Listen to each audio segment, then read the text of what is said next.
Combination. Which one is madness and which one is I guess it could be either one. Because we're both crash out stuff. So late. No, I'm not talking about the sad part. The undeniable part. There's some people who might beg to differ, but we ain't gonna get into that. Yeah, that's it, bro. That's the idiot thing, fam. You're being irresponsible with the platform. Oh, I'm twisting it and he's twisting it back at me. He's looking at me and he's twisting. I'm like, yo, this sounds kind of homoerotic. You know what I mean? Like, he looks at me. He's like, yo, so wagwan with all that you be talking on the podcast, broski. What? We started listening to, I think, Habib T first. That's wild. 2 men sitting listening to But that's, bro, that's the thing, you know. After 2 tracks, we're like, hold on. Awkward. Hold on. I did say Lil Baby was supposed to be on the album. Ooh, let's get to that. But the very last line on National Treasures, I feel like is a low-key, is like the superest low-key sub to us, bro. We're going to address the missing OVO chain that got sold and not stolen. We love hip-hop. Bada bing. Madness and badness.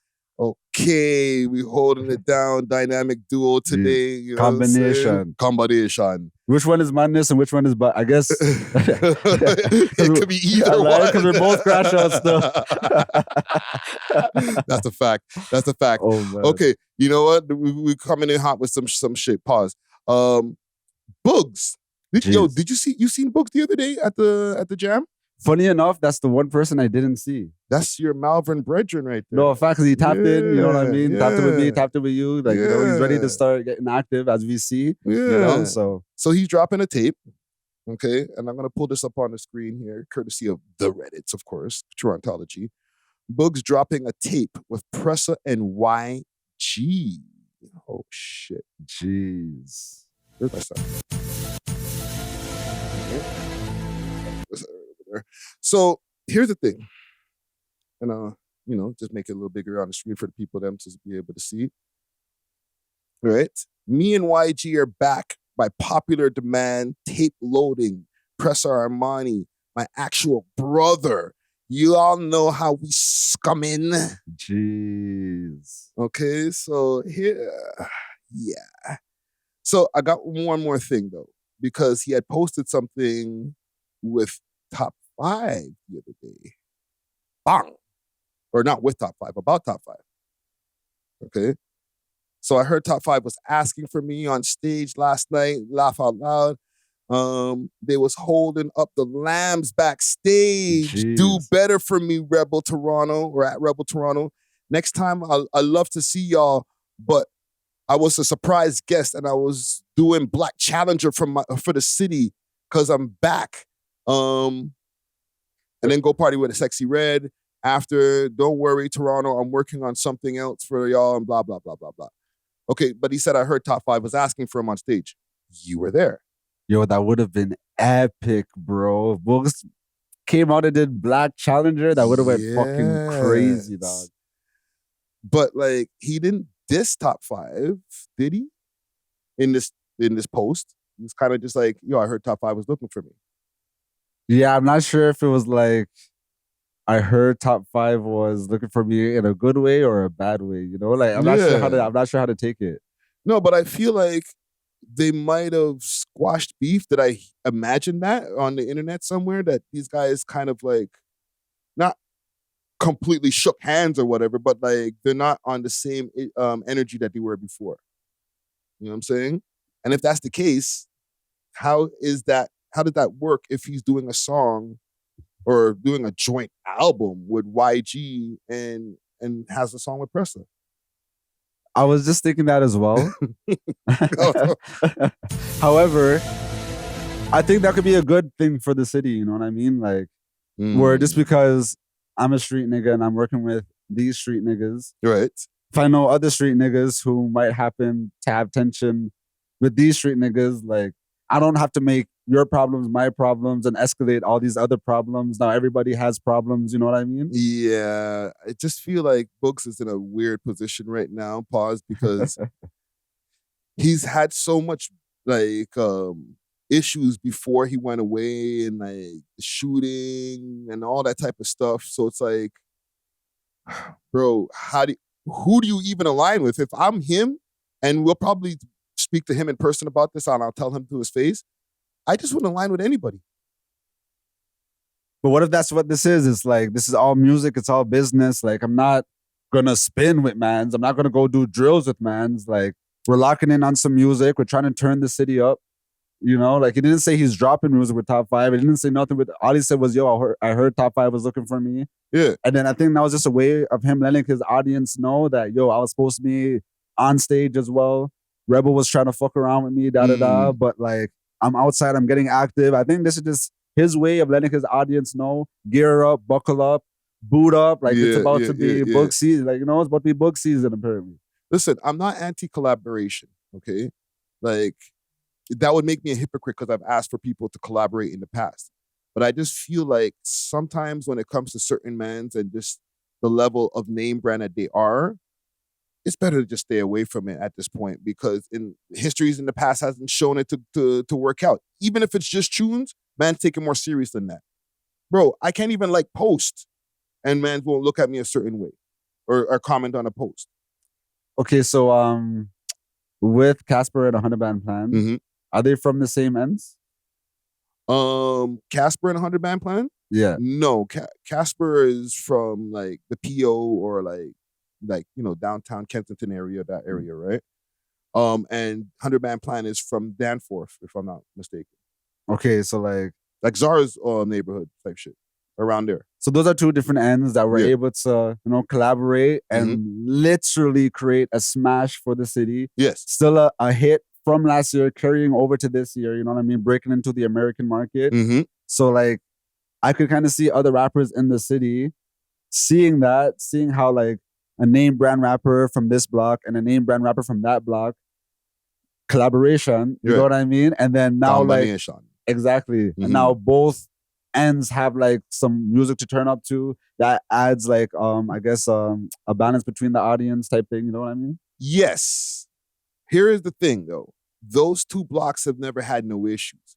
So it was the perfect combination, right? Because of the fact that like, okay, our blocks never had issues in the past from what I know, right? And, you know, we don't have to, okay, squash any beefs or anything that's happened back in the days. It's just, okay, let's just link up and make music. We're both good at making music.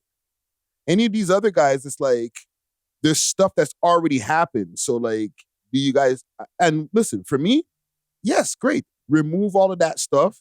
Let's move past the past and get on to better things and let's get this bread. Are you, when you're talking, because I don't know all the lore, but are you referring to like when YG made the song Blue Tea and stuff and he was in Malvern? Yes. But technically, you know what I mean? If I'm like trying to kind of look at this, I want to say logically, but trying to like look at this technically, he was in Wixon, you know, and I think he was getting at a certain section of Malvern, and I'm not trying to like cape or whatever, you know what I mean? But like, and Booggz is not from Wixon, if I remember, you know what I mean? I think Booggz is from Emps, because like Malvern is basically broke up into four sections. You have Cross Tracks, you have Crow Trail, you have Wixon, and you have Emps, you know what I mean? So when I was growing up in Malvern, I grew up in Wixon, you know what I mean? Not affiliated, but you have to put that out there, you know disclaimer. But like, even back then, there was like an internal beef within Vern where like, at first it was like Wixon and Crow Trail versus like Emps and Cross Tracks. And then it just got like crazy. Like, it just got crazy, you know? I could kind of see Booggz being like, he ain't diss me though, you know what I mean? Like, he diss them niggas. True. That's a lot of lore, bro. There's so much of that happens in Toronto. Like, this block has issues with other blocks, but within that block or that area, there's blocks in that area that have issues with each other. Exactly. Like, this is like when I was a youth though, you know, I'm 30 years old now. So this is like 15 years ago type thing. Yeah. I'm sure it's still going down. Probably. I'm just not tapped in though, you know? Disclaimer. So so you don't agree? You think Booggz should just collaborate as much as possible? Past ops, no ops. Don't worry about any other like affiliations. Just make music. If it's not static like that, you know what I mean? Like, there's no point on like rehashing stuff or like, I don't know. I just feel like this is a better strategy if you want to make it long term. Yeah. Rather than just trying to crash out and just trying to like drill on every man. Have Pause. the city go no, facts, pause. Have the city going through like beer feuds with each other and stuff. Yeah. Okay. Next question on Booggz before we get into the show, right? And we're gonna get right into it because we got a lot of Drake shit to get into. What do you think, if we could workshop it here on air, should be Booggz' way to get back to like the prominence where he was before? He's been gone for about a year, so take that into account. And now he's home. The landscape, or a little bit longer than a year actually. Maybe 2-3 years to when I think about it. The landscape has changed. What should be his next move, and how should he get into the game to be like the top guy? Hopefully he's been recording music this whole time and like been active that way. So like he has a wide range of songs to choose from. I would say to like maybe get some focus groups together, and like go through some of the songs and like try to find the undeniable smoker. You know what I mean? Like once he has that, then that would be like, okay, we could kind of create a plan around this song. They could create like a rollout strategy. They could like figure out which content creators that they want to tap in with and all them things there. And like once they have that smoker, then it's like you have a new confidence in how you even pop out. You know what I mean? So I feel like they might even already have that, because the way how he's been guaning recently, it's like, yo, you guys don't even know what I have in the talk right now type shit. Okay, but that's cool. And you mentioned the music part. That's not it these days. You have to have good music. So granted, now let's say he has the smokers. How do you present that to the audience? Because to be honest, there's a lot of people who have smokers and they don't present it well enough, and then it falls on deaf ears. That is true. I think what sets Booggz apart is that he is already name brand. Like the man already has a 1-2 hit under his belt. And it's been so long where, not the whole city, of course, but some people are kind of anticipating what he's going to drop. So when he does drop, there is going to be an audience that checks it out. Facts. Most, like 90% of rappers in the city don't have that. When they drop, they don't have an audience that's going to rush to see Wagwan. They don't have a Reddit that's going to cover it. So if it is a smoker, like, for me, when I first heard the market, bro, like remember last year, I was, Sav was the year, blah, blah, blah. Bro, I'm scrolling on my YouTube on the homepage. Yeah. I just see it, or like it just dropped. I don't know, the universe just told me to click it type shit. As soon as I heard the market, I'm like, yo, this shit is undeniable, bro. No matter how much I said Sav won that year. Whoa. And I'm not going back. I still think that Sav won that year because the market dropped so late. No, I'm not talking about the Sav part. The undeniable part. There's some people who might beg to differ, but we ain't gonna get into that. That's the idiot thing, fam. That like we might have ruined the game by saying all of that shit. Bro, like, I don't know, if your ears work, if you have like any type of sonic intellectualism, bro, if you like music in any way, once you heard the market, like, holy fuck, he has one. You're being irresponsible with the platform. It's like, oh, why are you promoting that kind of music? What do you mean that kind of music? What, bro? A good song. like, come on, bro. Toronto finally had like something that could break through the glass ceiling. Yes. We're gonna big that up on the fucking platform. Yes, and if we just happen to like it too, there's other songs that have blown up that are not like my favorite songs. Exactly. But I appreciate the blow up. But then when you actually like the song and it kind of rings, this is how you know when somebody's made a banger. When you're not hearing the song, but you're hearing it. No, facts. It's kind of like the melody's ringing off in your head. And then you're like, you know what? Let me actually go and play it because it keeps on playing in my head. Exactly. That means they did their job, fam. No, facts. You know what I'm saying? Like facts. Making a song that like everybody just wants to like sing or kind of sticks in your head is not that easy. Even to like a hit me baby one more time and all that type of shit like that. Like people think it's just, it's pop blibber. To write that shit is like a formula, my G. You know what I'm saying? And for a rapper to create such a catchy melody, you know what I mean? Like, you have to rate that. You have to pick it up, bro. So if Booggz has something like that, it doesn't even have to be like a melodic whatever, but whatever they think is their big joker, that's what they have to like come out the gates with. I think Booggz might have to go melodic. I've never really heard him on some melodic shit. Like, still rap, but I've never really heard him like go and take that part of the range, like in his range of like things that he can do, where like he sings a hook. He always just has like a catchy, wordy hook. You know what I'm saying? Not even a super wordy hook, but like a repetitive, 2-3 word type of hook. But like maybe try to like put a little autotune on and sing some shit. No, in fact, you could try that. You never know. To be honest, I have no idea what he's going to drop. But even when he tapped in with me, like he seemed very excited. Yes. Reminiscent to how when Drake tapped in, like the level of excitement, I'm like, okay, like what this nigga has something special cooking still. Yeah, some confidence in it. You know what I mean? Like the way I was talking, I was like, oh shit. So and he tapped in with you as well. He did. So you could just tell when mans just have like that desire, that passion where it's like, oh, I can't wait for the world to hear this. Well, listen, I hope that we're correct here, and he does have some smokers. And, maybe as far as some of my suggestions before we get off of this topic here, find something that you can use a sound from, like out of your collections of songs you already made, where like you kind of inorganically just push it into the TikTok system. Sometimes you got to send a sound to like a couple of creators, give them some bread, and tell them to make a friggin' TikTok to that shit. And then some people see that, and not the biggest ones, just somebody who has enough influence. Yep. And then next thing you know, people see that and they're like, oh, that's cool. And it becomes a trend and it only costs you a little bit of money. Yep. That's what most of the artists do these days. Yes. Like, most of the marketing budget goes to like influencers and stuff to try to create a trend. Yeah. And we're giving like BTS game like in front of the scenes, but like not like the biggest influencer, like I said again, maybe like 10 smaller influencers. Facts. You know what I'm saying? Facts.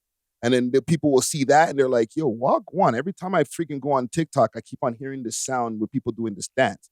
Next thing you know, the bigger creators, they feel they get that FOMO and then they jump on the ship. Exactly. You know what I'm saying? It's a little game to start the show here, man. But let's get into it, man. Got some music to get us into this week's episode.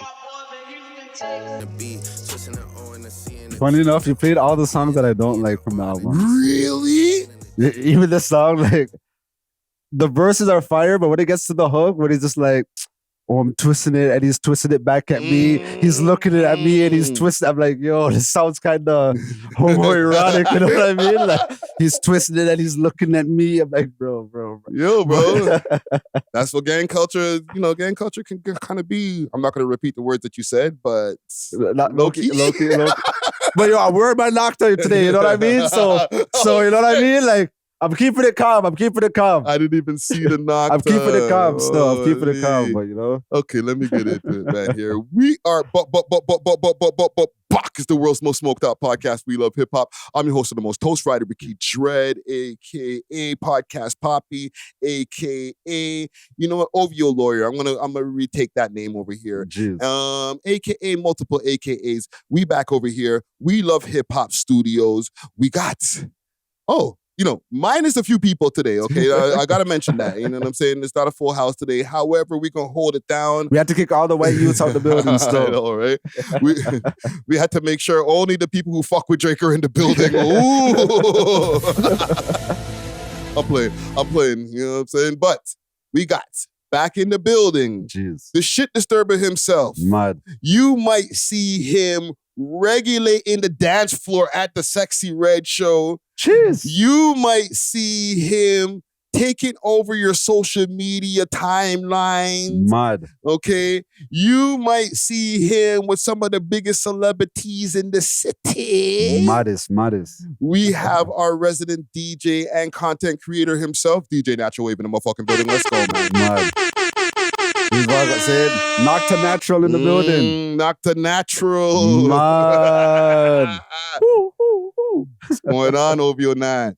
Yo, I'm having the most amazing weekend ever, bro. Like I really can't I can't complain even if I wanted to. You know what I mean? Like we have amazing weather today. Yes. Plus 20. I don't remember the last time I was able to wear shorts and a t-shirt type thing. You know what I mean? Like it's crazy. Like I can't complain, bro. Amazing. Low key for the people who might be watching outside of the city, they're like, yo, what's the temperature over there? Because I'm like fully hoodied up, okay? And you got like the t-shirt and short set or whatever, the button-up t-shirt short set. Like, Mad. it is warm out over here in Toronto today, man. So we're basically in summer, you know what I'm saying? And yo, salute to everybody who's celebrating long weekend. Yep. Oh yeah, Victoria Weekend is. Yes, Victoria Weekend, man. That's why the city's so lit. Yes. That's why the city's so lit. Yo, fam, and we're gonna get into it a little bit later on when we get into Drake stuff too. Like, we got fireworks on Friday night at midnight for the Drake releases. Yeah. But also, we're on the heels of a long weekend. Exactly. That's coming up with fireworks that's gonna be on Sunday or Monday. I don't know exactly what they do. They do the fireworks. There's gonna be fireworks all through the weekend from people's houses and shit like that. Yep. So, right? If you live in any neighborhoods and you're wondering, like, is that fireworks or shots? Like, I don't know, man. You're going to have to use your experience to be able to know the difference. You know what I'm saying? But listen, before we get into anything, and yo, big salute to One Take Jake, big salute to DJ Czar, big salute to Dusty Wallace. Yep. Okay? We're going to hold it down because I got questions for you. Okay? And we got a lot of stuff to get to, okay? But before we do that, let me get into some of the sponsors over here, starting with Gamdom. Air horns for Gamdom. Okay, I lost some money last night on Gamdom, though, straight up, because I bet on the Gina Carros or whatever. Man lost money in 17 seconds. In 17 seconds. But it's all good, though. Salute to Gamdom. Join 16 million players who know where the real action is. Gamdom delivers elite odds that the big name books can't touch. Okay, you get 15% rake backs on your first week and lightning fast crypto withdrawals. All right, you can live stream all the action while you win. And if you use the code WeLoveHipHop, you get some exclusive offers. We always make sure that the code is in the description, or you can just go over to their website, gamdom.com/r/WeLoveHipHop. It definitely helps support the network. And yeah, man, go down to Gamdom. Gamdom is in the game. It's not the one that we're going with. I was just trying to think of one on the fly. I was like, damn, bro. Like, Gamdom, get your game up. Ooh. Jeez. That might be the one right there. Mad. We're still workshopping it, though. Like. We'll get it soon. We'll get it soon. Big salute to Gamdom. Also, big salute to Exotic Hot Pot. There's a bag of that Exotic Hot Pot on the table right over here. From high-grade strain to authentic grabber and all the rolling essentials, Exotic Hot Pot is about elevating your smoking session in true 5-star fashion. Okay, you can get delivery of some of that Exotic Hot Pot in the GTA. Use their Instagram page to get onto them. That's Exotic Hot Pot, or go to their website, exotichotpot.ca. Let them know that the We Love Hip Hop boys sent you. They'll definitely give you a discount. Also, I'm wearing a hoodie over here, courtesy of Unity 6. Okay, big salute to Unity 6. Gee, my boy. Yeah. You know what? Let me go to his Instagram page. Yeah, he supports the platform crazy. Yeah. He even popped out to the Sexxy Red, to support the Mandem. So shout out, shout out to Unity 6 for real. Yeah, man. Unity 6, he's provided this hoodie over here. He's been really heavy on the promo with the Iceman and stuff like that. That's crazy. Yeah, that's fire. You know what I'm saying? And I got a hoodie. I got a baseball cap as well. And I got a toque. I'll show you the toque right here. But I'm not wearing it today. I just have it over here at the studio. Right? Yeah, it's way too hot. It's way too hot hot for that today, man. And that's why I'm not even wearing the baseball cap, because it's too hot for that. Like Friday will pass out and you have to be a solo pod. Yeah. So whether you're from the north, from the east, the south, the west end, Unity 6 is for all of the Mandem. Mad. Jeez, everyone's Unity. Unity. Makes sense. Unity. Yeah. You can visit their website, unity6.ca.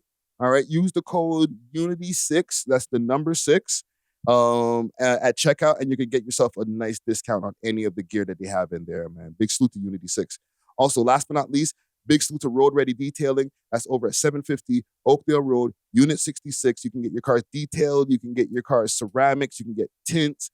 You can get anything that you need over there. They also provide all of the stickers that we have on the set over here at the We Love Hip Hop Studios. Okay, go down there, hit up their Instagram page and check out everything. That's Toronto Road Ready Detailing. Or you could just go down to the shop, like I said, 750 Oakdale Road, Unit 66. If you see the boy Dusty Wallace, let him know that the We Love Hip Hop boy sent you. He'll definitely give you a discount, man. Big salute to Toronto Road Ready. You know what I mean? So, DJ Natural, I think your weekend will probably take us right into our topics. Facts. Before that, I just got to give you guys a few announcements as far as what I got coming up. I do need to make sure to plug the show. Stove God Cooks, okay? It's been pushed to July. Let me go and pull this up on their page also just to show some love. Let's go to JD Era's page. Big salute to JD Era. Yes, sir. All you guys that want real rap, all you hip-hop enthusiasts. Yeah. Like, okay, you know what's funny before we get into the Stove God Cook show? Because Natural Wave is like did the Sexxy Red show, DJing. Yeah, as a DJ, your talents as a DJ got you to the Sexxy Red show, right? Yes, sir. And all of the other things that you do, right? For your age. You know what I'm saying? I'm an old head, so when it's time for me to step outside, it's always like boom bap bars, beats. You know what I'm saying? With all due respect, not that many women in the building. I seen the video from the Sexxy Red. It was just like 90% gal. That was crazy, bro. It was crazy, fam. I be hosting events. It's like flip reverse. Oh man, but you know we have a special guest coming Wednesday. Yes. You know, so hopefully she will help bring some more of the female demographic. Yeah. Type shit, you know? We can push it to like 12%. I like. You know but okay, salute to JD Era. I got the show that I'm going to be hosting. I've been talking about this for a while, but it got pushed to July 12th. Okay, that's Stove God Cooks with special guest Don Q. There's performances from JD Era, Taylor G, Ayo Booggz, Focus the Truth, Kofi's World, and Seiko. All right, and there's music by DJ Law. That's my brother right there. And you're hosted by your boy Friday Ricky Dread. All right, so that's over at the Phoenix Theater, 410 Sherburne Street for the people who are outside of Toronto, July 12th. And also, I'm going to be on CBC, right? And let me just make sure to big up the name of the team properly. Mad, CBC. That's a... Yeah. That's a certy platform still. I've been busy, bro. So, Commotion, all right? I'm going to be on CBC Commotion. That's the podcast that's been on CBC for a while. I've actually reacted to a few of their clips, and I've had my commentary on some of the stuff that they've said on their podcast, so it's going to be great to actually have a full circle moment and be on the pod. Right. We're obviously going to be talking about the Iceman release and the other two Drake albums, but yeah, look out for that on CBC on Tuesday. It's going to be running live. Just go check their schedule of when the Commotion show is on. But big salute to Ty Harper for putting me onto that. Natural. What's going on with you? How's your weekend been? This episode is sponsored by Gamdom. Join 60 million players who know where the real action is. Gamdom delivers elite odds that the big name books can't touch. 15% instant rakebacks on your first week, lightning fast crypto wallet withdrawals, and you could live stream the action while you win. Right now, you can use the code WeLoveHipHop at gamdom.com/R/WeLoveHipHop to start earning free rewards. Again, that's gamdom.com/R/WeLoveHipHop and start winning. Big salute to the sponsors. Cheer. I'll start from Sunday and I'll work backwards, you know, just so we could make it flow better. So Sunday, well, we're recording this. Yeah. But Nyla Blackman, she's doing the show.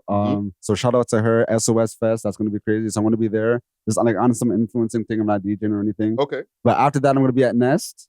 You know what I mean? For Soul Blue. So that's going to be crazy. Shout out Fire Blazing. Saturday night, I was at Mia Toronto. That was also dope as well. Sold out. It was called Bashment. And crazy vibes. You know, I had to do like an hour, 45-minute set. You know, like I really had to like start the party. And hold on, slow down. Let's promote the ting. I lie. Yo, fam, listen. For any of the promoters out there, one of the perks of booking DJ Natural to do your events is you gonna talk about it on the podcast. Facts. And fuck around, you might see your flyer on biggest podcast in the cities. Facts. You know what I'm saying? You know what I mean? All right. So Soul Blue this is what you're talking about. Yes, sir. The 17th. So that's where you were at, right? Exactly. Okay, cool. And then last night, I was at Mio Toronto. Crazy. Shout out D-Boy. Also shout out 42. Like we shouted down. So that was like dancehall, bashment vibes, beer yell as well. So like that was actually, I've been having like the craziest weekend. Yeah. But okay, fuck all that. Friday night. That was the Sexxy Red show. Oh man, I literally had no idea what to expect. You know what I mean? Because I've never DJ'd at Rebel before. Okay, let's do this. Because Sexxy Red wasn't the only thing that you did that night, right? That was the Friday night. Or no, I'm thinking Thursday. Yeah, exactly. Okay, let's go back to Thursday. And then, I'm sorry, we're going all over the place. Can you go from Thursday and then take us into your Friday? Okay, that's best. Okay, so Thursday, I linked up with Zar because we had plans to go by the CN Tower because we wasn't sure what was gonna happen. Wanted just to make sure we were there as a platform to capture whatever, you know. So shout out to Zar. I was his cameraman this time, you know what I mean? Like he was doing his street interviews and stuff. Everybody was excited for Iceman. Like the CN Tower, the base was packed with people. Yeah. All demographics. I'm seeing old, young, women, men, children. You know what I mean? Like it was crazy atmosphere. Like there was nothing playing on the speakers, but people had their own music playing. People were creating their own vibe. Like it was literally a moment for the city. Also over by Harborfront as well, because people were anticipating the fireworks. Yeah. There was a crazy crowd over there too. So and also they had a helicopter flying around capturing everything. So during the Iceman live stream. So let me pull this up right here. Is this from DJ Czar? We are Yes, sir.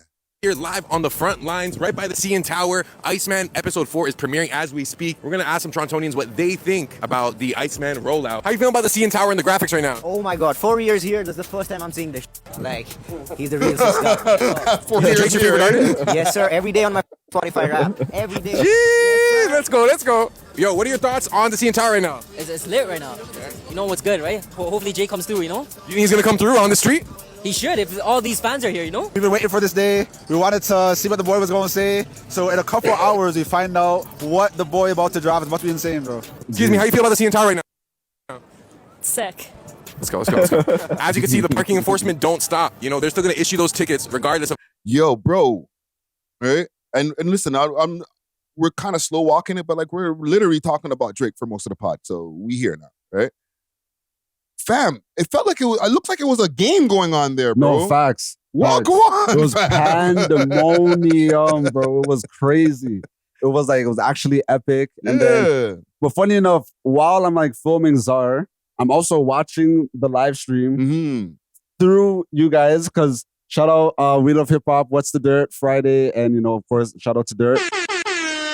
Because at first I was watching Axe live stream or whatever, but then once you guys fired up, I was going back and forth between. But Axe was only on Kick, you know what I mean? And like you guys, I just feel like your production value was a little bit better.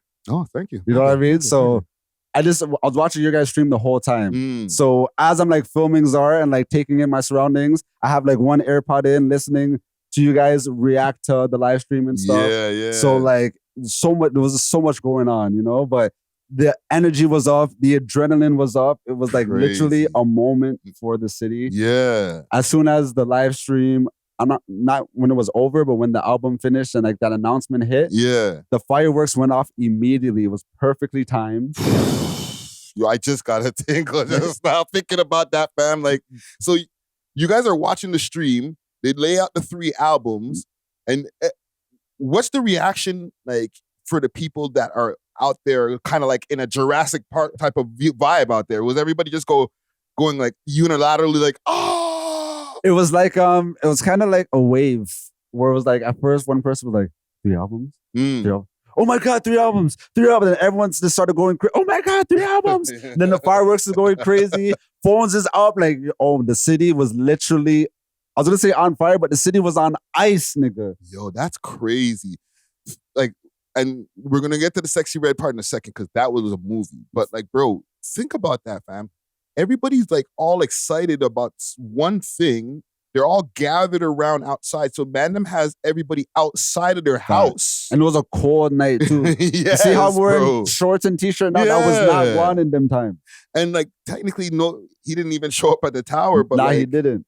He made a moment around the tower where everybody was like all excited, made an announcement, and then you turn around and there's fireworks, bro. Like, that's super lit, bro. When the CN Tower looked cold, bro. I've never seen the CN Tower look so greasy in my life, dog. Like, just looking at it, it actually looks like, like art piece, bro. Mm-hmm. It looked like art, you know what I mean? And normally I'd be criticizing Drake's art, but I'm like, nah, this looks fucking fire. I took beer pics, Zara took beer pics. Yeah. The album I taking, bro, like, he said it was going to be a moment for the city. It was, bro. It was. I cannot deny that. Yeah. There was a moment where it started to like die down a little bit. Because it was right by the CN Tower. The rec room is right there. You're right. I know like a good parking spot by there. I'm not going to re-expose where it is. You know what I mean? So we go back to the whip or whatever. We're about to drive away. Then we see like a whole gang of people. I guess they're coming from Harborfront. Yeah. They're like sprinting towards the CN Tower. But there's like teenagers leading the charge. Okay. And then they're screaming, Drake is there, Drake is there, Drake is there. God. So there's like literally, I want to say 200 people sprinting across the street, across like Lakeshore, try to get to the CN Tower. And me and Zara's looking at each other like, yo, should we wheel? Like, but then Zara's like, yo, it's weird teenagers at the front. Yeah. And I'm like, yo, more times, if they're at the Harborfront, how the fuck they gonna know if Drake's at the CN Tower? You know what I mean? Yeah. I'm like, these teenagers is trolling. So we didn't leave the whip, but we just kept the windows down, and then we could tell by the reaction when they got to the CN Tower that Drake wasn't fucking there. Dude. Yeah. You know what I mean? But regardless, the energy was super, super insane. Super lit. It was crazy. So I don't think we need to get to, because we spoke behind the scenes about the rest of the Thursday night. Right? No, exactly. We could save that. But I'll just say, like, shout out to Smiley. He did Libertine. Yes. Dope show. They had the people out there, you know what I mean? Shout out to Smiley. Yeah. Salute to Smiley, man. So then we get to Friday. What's your energy when you get up, brother? You get up and you're like, yo, Drake dropped 3 albums and I'm going to the Sexxy Red show where there's a big possibility that the man's going to be there. Yo, funny enough, my energy, it was kind of weird because like that day I ended up like quitting my job type shit. You know what I mean? Like, so at first I was just like, yo, like, did I really just do that? Like, it was literally like a moment in time. You know what I mean? So like, I woke up and like at my job, they have this new mandate where you have to work Saturdays and Sundays, you know? And like, as a DJ and a content creator, that is literally like impossible. Working Saturdays and Sundays, you know what I mean? Like the weekend is where DJs shine. You know? So like, I'm just going back and forth with the boss, whatever, blah, blah. They gave me like a little severance, whatever, but we just kind of said like, yeah, you know what I mean? Yo, hold on. I gotta chill for a second, bro. You fucking quit your job, bro. That's wild, bro. Yeah, no, I had to. Well, that's a big deal, fam. Well, we came to an agreement type thing. It was kind of like in the works for a bit. Yeah. Because like at first they wanted me to work Saturdays. I'm like, yeah, I'll give you guys the Saturdays. You know what I mean? But then they tried to do too much with the Sundays. I tried to say, oh, I'm religious, blah, blah, blah. They weren't having it, you know? No. I rate it, man. I rate it. Exactly. and I just took it as a sign because I'm like, yo, this would happen on the day that I'm doing literally the biggest events that I've done. You know, one of them, because I did SOS Fest, you know what I mean? So that was huge as well. And I've done like American tours and shit. But yeah. You know, like recently in the past, you know what I mean? Like this is such a big moment for me, you know? So I'm like, this might be a sign from the universe type shit. Also, I started getting the Facebook creator bag as well, you know? So I'm like, okay, you know? So I don't know. I'm just taking it as a sign. I'm like, I just have to make sure I'm well prepared. Shout out to MVP Mariah. You know, she pulled up as well. We did like some practice rehearsals because I was DJing her set. She was opening for Sexxy Red. Yeah. So I did that. I went, I linked up with Zara after. We went, got some fits, whatever. I'm like, I have to make sure I pull up fresh. If I'm dissing Gamdom's fits, you know what I mean? Like I can't put, you know, so. Gotta be super fresh. All right, so okay, I'm gonna fast forward. We get to Rebel. Because I linked you first, you know what I mean? Because I wanted you to pull up as well. I thought I was going to do it, but nah. You know, but then like you had to run it back with Western there. And it made sense, you know what I mean? Like the stream you guys did was actually epic. So it completely made sense. So it's just me, Czar, and my boy. We pull up. The promoter ended up sending me tickets. But when I got to the venue, like they didn't ask me for tickets or nothing. Like I literally was just able to walk in, like I was blessed. So like I ended up just sending the tickets to like some shotties or whatever. Yeah. So I'm there, I do sound check. Like the nerves is starting to hit now, because last pod, I said that I wanted to kind of like, I prepared for any set. Yeah. But what I was given like the first set, 10 p.m. Like literally when doors open, I'm going to be spinning. Yeah. And then after Mariah is going to be doing her set. So it's going to be like a full hour of DJ Natural to like start the show, Yeah. So like at first I thought it was going to be like no pressure because I'm like, oh, early vibes, that's light. But then I begged and I'm like, yo, I'm literally setting the tone for the show. Yes, for the night. You know what I mean? So like the pressure was kind of up there. I was nervous, but once I started like playing, like the nervous energy kind of like turned into like adrenaline type shit, you know? So I'm going and I'm grooving. More people start coming. Like literally within like the first 15, 20 minutes, there's a whole crowd there. Like Rebel packed up mad fast. Bro. Yeah, probably by 10:30, the whole place was packed. Type shit. Yeah. Type shit, So I'm spinning. I didn't do the crazy girl rap set that I had planned, you know, because I didn't want to like go too crazy. But towards like the last 30 minutes of my set, I had like this OVO dancehall set like planned, you know what I mean? Like just in case if the Gamdom were there from early. Shout out to Roy Woods. Yo, one of my favorite songs, I always say this, one of my favorite songs is Guan, Big Up Yourself. Yeah. Started off with that, the Gamdom are Guanin. I played some Tory Lanez, we are sip the ending from the day, baby. Yeah. Yo, so the Gamdom are Guanin. Shout out to all the OVO mans. Party Next Door, he has some dancehall songs as well. And Popcorn did some remixes to it. So, okay, the vibes is up. We're getting there. MVP Mariah was supposed to be the first artist, but some next artist ended up going or whatever. Yeah. So, okay, I finished my set. I think I'm done. This next artist goes, and then I do MVP Mariah's set. Shout out MVP Mariah. She killed it, did an amazing job. Salute. But because there's only, okay, this is like some DJ like technical shit. Yeah. But normally there's supposed to be like 2 USBs. So like 2 DJs could plug in one time. So it's like seamless transitioning. Yeah. Okay, there's only 1 USB. So like the transitioning was a little like wonky. Like you have to like talk on the mic. Like you have to like. While the next man's hooking up his shit. Exactly. Yeah. I know them ways there. Okay, so after I finished MVP Mariah's set, I bagged that there's no other DJs around. Wow. This is like a golden opportunity presented from Jah himself, my nigga. So, yo, if you could do me a favor and go to my Instagram page. I'm already there, brother. Because this clip is exactly this moment, bro. This clip. Shit here, man. Yo, bro. So basically, I'm gonna set the phase. MVP Mariah.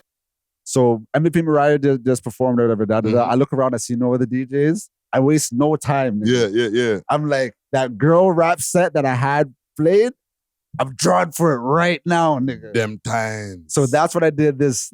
Okay, let's go. That's a hot girl. Big up MVP Mariah. Double M in the building, that's a hot girl. Big up Double M. In the crowd, I see so many hot girls. Big up your blood clot self. Back when I was broke, I tried to date a hot girl.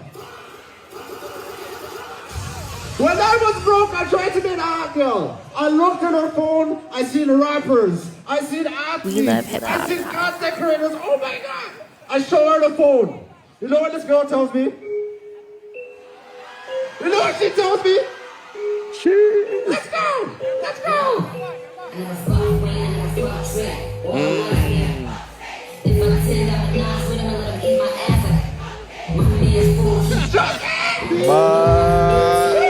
MVP Mariah, that's a hot girl. Big up MVP Mariah. Sick. And then if you want, I posted on I just posted this like a little I just seen carousel. you post something just now, right now. Yeah, it should be out the right foot. here. Yeah. So just like a quick little recap. Okay. So yep. Yo, that looks lit. Bro, insane, dog. We love hip hop in the building. Holy. Hey, yes.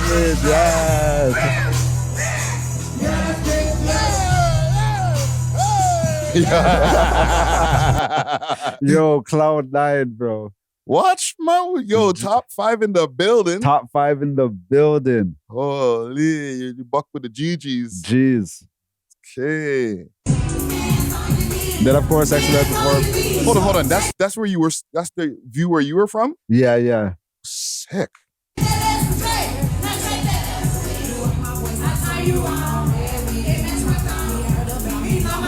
Crazy.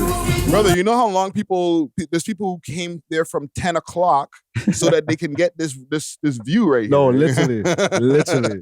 You're like right there.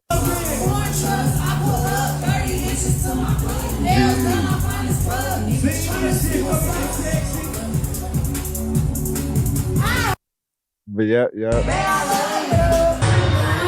Oh yeah, low shimmy popped out.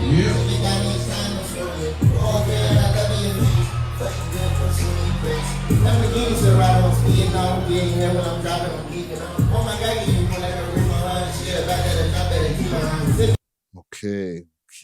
Then yeah, that's the Iceman CN Tower. Sick. Yeah, so okay, so after I did that little girl rap segment or whatever, I'm on cloud 9, we're lit. Then I'm just there, I'm rolling up my spliff. I see top 5 pull up with a whole bunch of man them or whatever. The GGs. I'm like, oh shit, it's crazy, you know. But I'm just keeping it calm, you know. I look at Zara looks at me. I'm like, okay, yeah. So we both know Wagwan, you know. So I'm keeping it calm, and then so he comes and he heals me up. He just dabs me or whatever. Yeah. He goes dabs Zara. So I'm like, okay, we're blessed. Then the next man pulls up to me, but the energy is not as friendly. Whoa. Yo. I see some big burgly nigga in a Louis V sweater. I'm looking at broski. He looks at me. He's like, yo, so wagwan with all that shit you be talking on the podcast, broski. What? So I'm looking at him, and at first, I'm thinking, okay, big burgly black ass nigga. I'm like, yo, is this Baka? But I'm like, this doesn't look like Not Baka nice? though. I'm like, it would make sense because he's not nice. But I'm like, this doesn't look like Baka though. But then but this is happening in like milliseconds. Like my brain is working mad fast. Yeah. I just go through the files, and then I bag it. I'm like, it's 100 watts. 100. 100. And then as soon as I bag it, it looked like the man got like extra voltage type shit. Like the man looked like electrode. I'm like, holy fuck. So he's like, yeah, you're talking about that shit on the pod, eh? And then again, my brain starts scanning. I'm like, shit, what to say? Like, yo, just be pardoned, bro. You know how it goes. He's like, nah, look, I get those ones, fam. I get those ones. Nah, look, that's what he said. I rate what you're doing, fam. Keep doing your thing. Yeah. So I'm like, whoo, thank Jah. But Wow, also, I'm bro. like, you're making me think, when did you say something about Watts? But yo, the whole wrap up. Oh, the wrap up. Oh, yeah. He stole the wrap up. You know those ones? But like, you know, it was calm, it was good vibes. And I was also thinking like, we're on stage at Rebel. Like, I don't think it was set it off right here. Yeah. You know what I mean? So it was amazing vibes. I'm going in easy. I go back to rolling my spliff. Then you call me. Mm-hmm. You know what I mean? So I hop on the live stream. Shout out to the chat. Yeah. Good vibes. I go back, and then behind me I hear, you're natural. And I turn around. It's top 5 hailing me up again. He's like, yo, you know I gotta get in one of those rhythm videos with you. Okay. I'm like, say word broski's tapped into the rhythm videos. Yes. You know? I'm like, yo, that's crazy still. So yo, fam, low key, I don't know if you realize a lot of people know who you are through those rhythm videos. And I think the podcast, a lot of people probably hit you up from the pod. No, definitely the pod as well. Yeah. Because like before my demographic, it was like #1 US, and then it was like the Caribbean and stuff. But me being on this podcast has like helped my visibility in the city like tenfold, bro. You know what I mean? Like before, I feel like some people would see what I was doing, but the respect wasn't really there. But being on this platform added like credibility to who I am and what I'm doing. So I really have to big you up for that still. 100%, bro. 100%. Yes, sir. We love hip hop in the fucking building. Hold on, air horns for that, man. Air horns for that. Okay, so now we got to Friday now, right? Yeah. 3 albums dropped. Did you get a chance to listen to all 3, or did you just go Iceman or any at all? Oh, all 3 for sure. Okay. All 3 for sure. So what are your thoughts now that these 3 albums are out? Jeez. Iceman, Habibti, Maid of Honor. What's your favorite out of the three? That's a good question. Right now, personally, my favorite is Habibti. Interesting. Yeah, but me, like, I fuck with Drake R&B. Okay. Some of my favorite Drake songs, like Fire and Desire, Jaded. Yeah. You know what I mean? Like, them type of tunes, like, yo, every gal just knows, like, yo, the way how Drake kind of, like, speaks about gal, speaks to the gal, like, it's just mad relatable. You know what I mean? So, okay, I'll just tell you my process on listening to the albums. Yeah. Because my initial reaction to both albums, other than Iceman, off rip, I thought Iceman was fire. Okay. When I was listening to Iceman through the live stream, like even in my one little AirPod, I'm like, yo, this is hard, bro. Crazy. So like Iceman fire. Get that out the way. You know what I mean? We'll do a deep dive after that. Bro. Yeah. But the other two albums, it's because like I'm with Czar. We're still like on a high from like the live stream and stuff. The fireworks just went off. So like we started listening to, I think, Habibti first. That's wild. Two men sitting listening to But that's, bro, that's the thing. You know what I mean? So like, it wasn't really hitting. You know what I mean? Like, it wasn't really going in. So like, after 2 tracks, we're like, hold on. Awkward. Hold on, you know? Like, it wasn't, I'm like, nah, I don't like this. So we go to Maid of Honor, you know? And Czar's kind of feeling it, but like, it was just mad noisy to me. I'm like. With the Maid of Honor album? Yeah, it was like, really? It was like Mirror House in the 80s. I'm like, God, what are we doing here? You know what I mean? I was expecting more rap. But that was kind of like my fault because like, I was kind of still riding the wave from Iceman and like Pause, you know what I mean? Like, so I'm expecting more of that bag, you know? So when I started hearing Beer like Weekend, Tory Lane, slutty bass type shit, I'm like, I didn't at that moment, I didn't want to hear it still, you know? Right.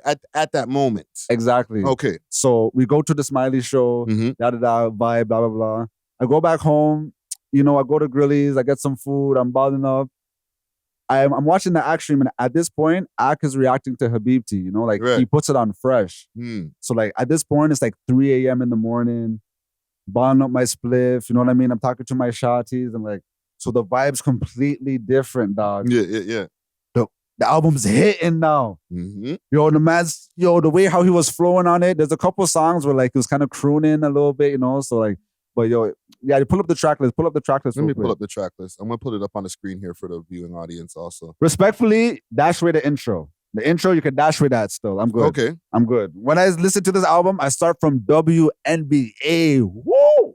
Okay. Fire. Listening audience, y'all going to get a piece of this, hopefully. Right? But YouTube, spin back in a second. We'll be right back. Let me hear this. Let me refresh my brain on this song. Pause. So like, yo, just imagine you're cruising, you're with your shotty, you know what I mean? Like late night vibes, calm. You have a little, like, you know, it's nice, but like, I'm like, fire. Go to the next one. Slap the City. Let's do that. You know what, man? Floating. Yo, floating. Low key, when I was listening to it on the stream, and maybe it's because I was having some of the issues with like audio listening from What's the Dirt stream to like, and I had to listen to it on my own. Those are more bops than I really remembered it being. Bro, he's floating alive. Yeah. Slap the City is fire. You know what I mean? So we got the high fives. High fives was calm. Her right there was fire as well. Like a lot of people didn't like the Sexxy Red, but I thought it was fire, bro. Like, yeah, that Sexxy Red feature on Her right there grew on me the next day, rather than like when I first heard it that night. Because I feel like you have to set your expectations right with certain artists. You know what I mean? When I see Drake and Sexxy Red, I'm not expecting lyrical, blah, blah, blah. I'm expecting some dick and pussy shit. Respectfully, you know what I mean? So as soon as like they just start floating and they start, I'm like, yeah, you got me. You know what I mean? Yeah, they kept it. They keep it pretty simple, and they have a formula. Those two, so exactly. I might not always get it, or it's not always for me. But even with the other album, the Maid of Honor album, they had a collabo on there that when I heard it on the What's the Dirt stream last in the nighttime, like when it first dropped, I hated it. Cheetah Print. I was like, I don't like that song. The whole song? Yeah, especially when it got to the Sexxy Red part when she was like, slide to the left, slide to the right. I was like, oh my God. But then the next day when I'm listening to it in the daytime, I was like, oh, this is a banger. And that part is perfect. Like I could just see people doing that part. No facts. You know what I'm saying? Respectfully, Maid of Honor was my least favorite. I even tried to go back and listen to it a few times. Yeah. There was like 3 or 4 tracks on it that I fuck with heavy though. Not that song. I like Cheetah Print. I also like Whole Phase. That was good. I played Road Trip in the beginning of the show. You said you weren't fucking with that. Yeah, I didn't like that one as much. Okay. When the beat first comes in, it's nice, but I don't know. I just think Drake didn't really sound good on it. Outside Tweaking was hard. Amazing Shape. Love that song. Outside Tweaking. Woo. When I first heard Amazing Shape, like, I don't know. I was listening on the earbud, like it didn't really hit, you know? But I was in the club last night and my bedroom played it. Shout out D-Boy. Yeah. He played it and hearing it knock in the club was sick though. So let me run that for the listening audience, right? Because we are an audio podcast. Shout out Popcorn. Big salute to Popcorn. I had to brace a thing. I had to grab a shot to when I heard I had to brace a thing, broski. So yeah, that's a banger. And then True Bestie was I like New Bestie. That was hard as well. Yeah. What about BB? You just get past BBW. You ain't fucking with that song? That was nice. Yeah, it was nice. Yeah. It was gotta nice. show the BBW some love, fam. But like when he was doing the 80s shit, I don't know, just because like The Weeknd did it so much better. And I know that's your op. I know you guys have a weird love-hate relationship. Yeah. I'm giving the critiques, fam. I showed beer, you know what I mean? I'm giving the critiques as well, you know? But every time I listen to it, I could just think that, The Weeknd would have just bodied this so much harder. Like, yes. It was just giving like croon, like karaoke vibes, you know?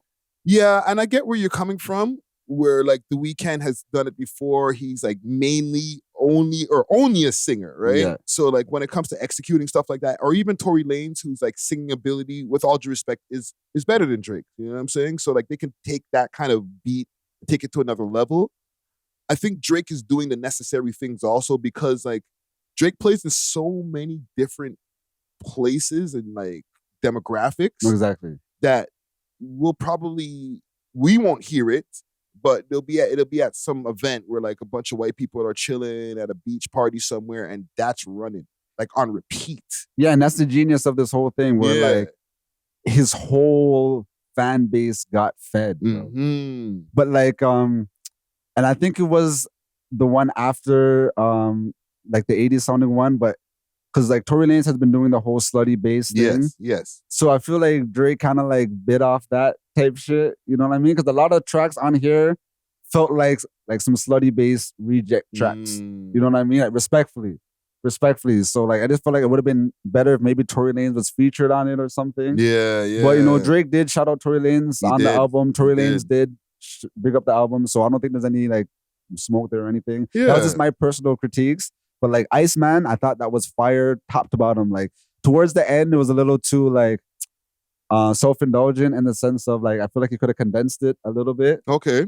But you know what I mean? Like run up the streams, bro. Get your bag. Habibti was fire. He started crooning a little bit towards the end, but like the last song on Habibti is so hard to me, bro. It's mad, it's like it's a little depressing and shit. Yeah. But I fuck with that. And then Maid of Honor is just, you know, whatever to me. So let's go through this Iceman album here. Okay, let me pull it up on the screen because everybody expected just the one album. I'm going to give you my thoughts right off the top. This is his rap album. Facts, for sure. Right? This is the album that everybody's always been begging for. Like, can we get an album where Drake raps like 90% of the album? This is it right here, right? So out of these songs here, what's your favorite? Oh, man. Yo, to be honest, I can't even, like, I fuck with this album so heavy. Like, I actually really enjoyed this album, bro. Like, no cap, no fake shit, no, OVO, no, blah, blah. Like, bro, when I even went back to listen to it, like, just to be on some objective shit, I'm like, yo, this guy actually fucking cooked on this shit, bro. He can rap his ass off, brother. From the intro, bro, like, the man is just whopping us with punchlines and shit. I'm like, holy fuck, he did his thing, bro. I'll just say the songs that I didn't like, because there's only like a few songs that I didn't really like that much, you know? Okay, so, Make Them Cry was fire. Dust was fire. Could you play Whisper My Name real quick? I'm not Whisper sure. My name? All right, I don't remember how that sounds. Y'all just won't jump to the front of the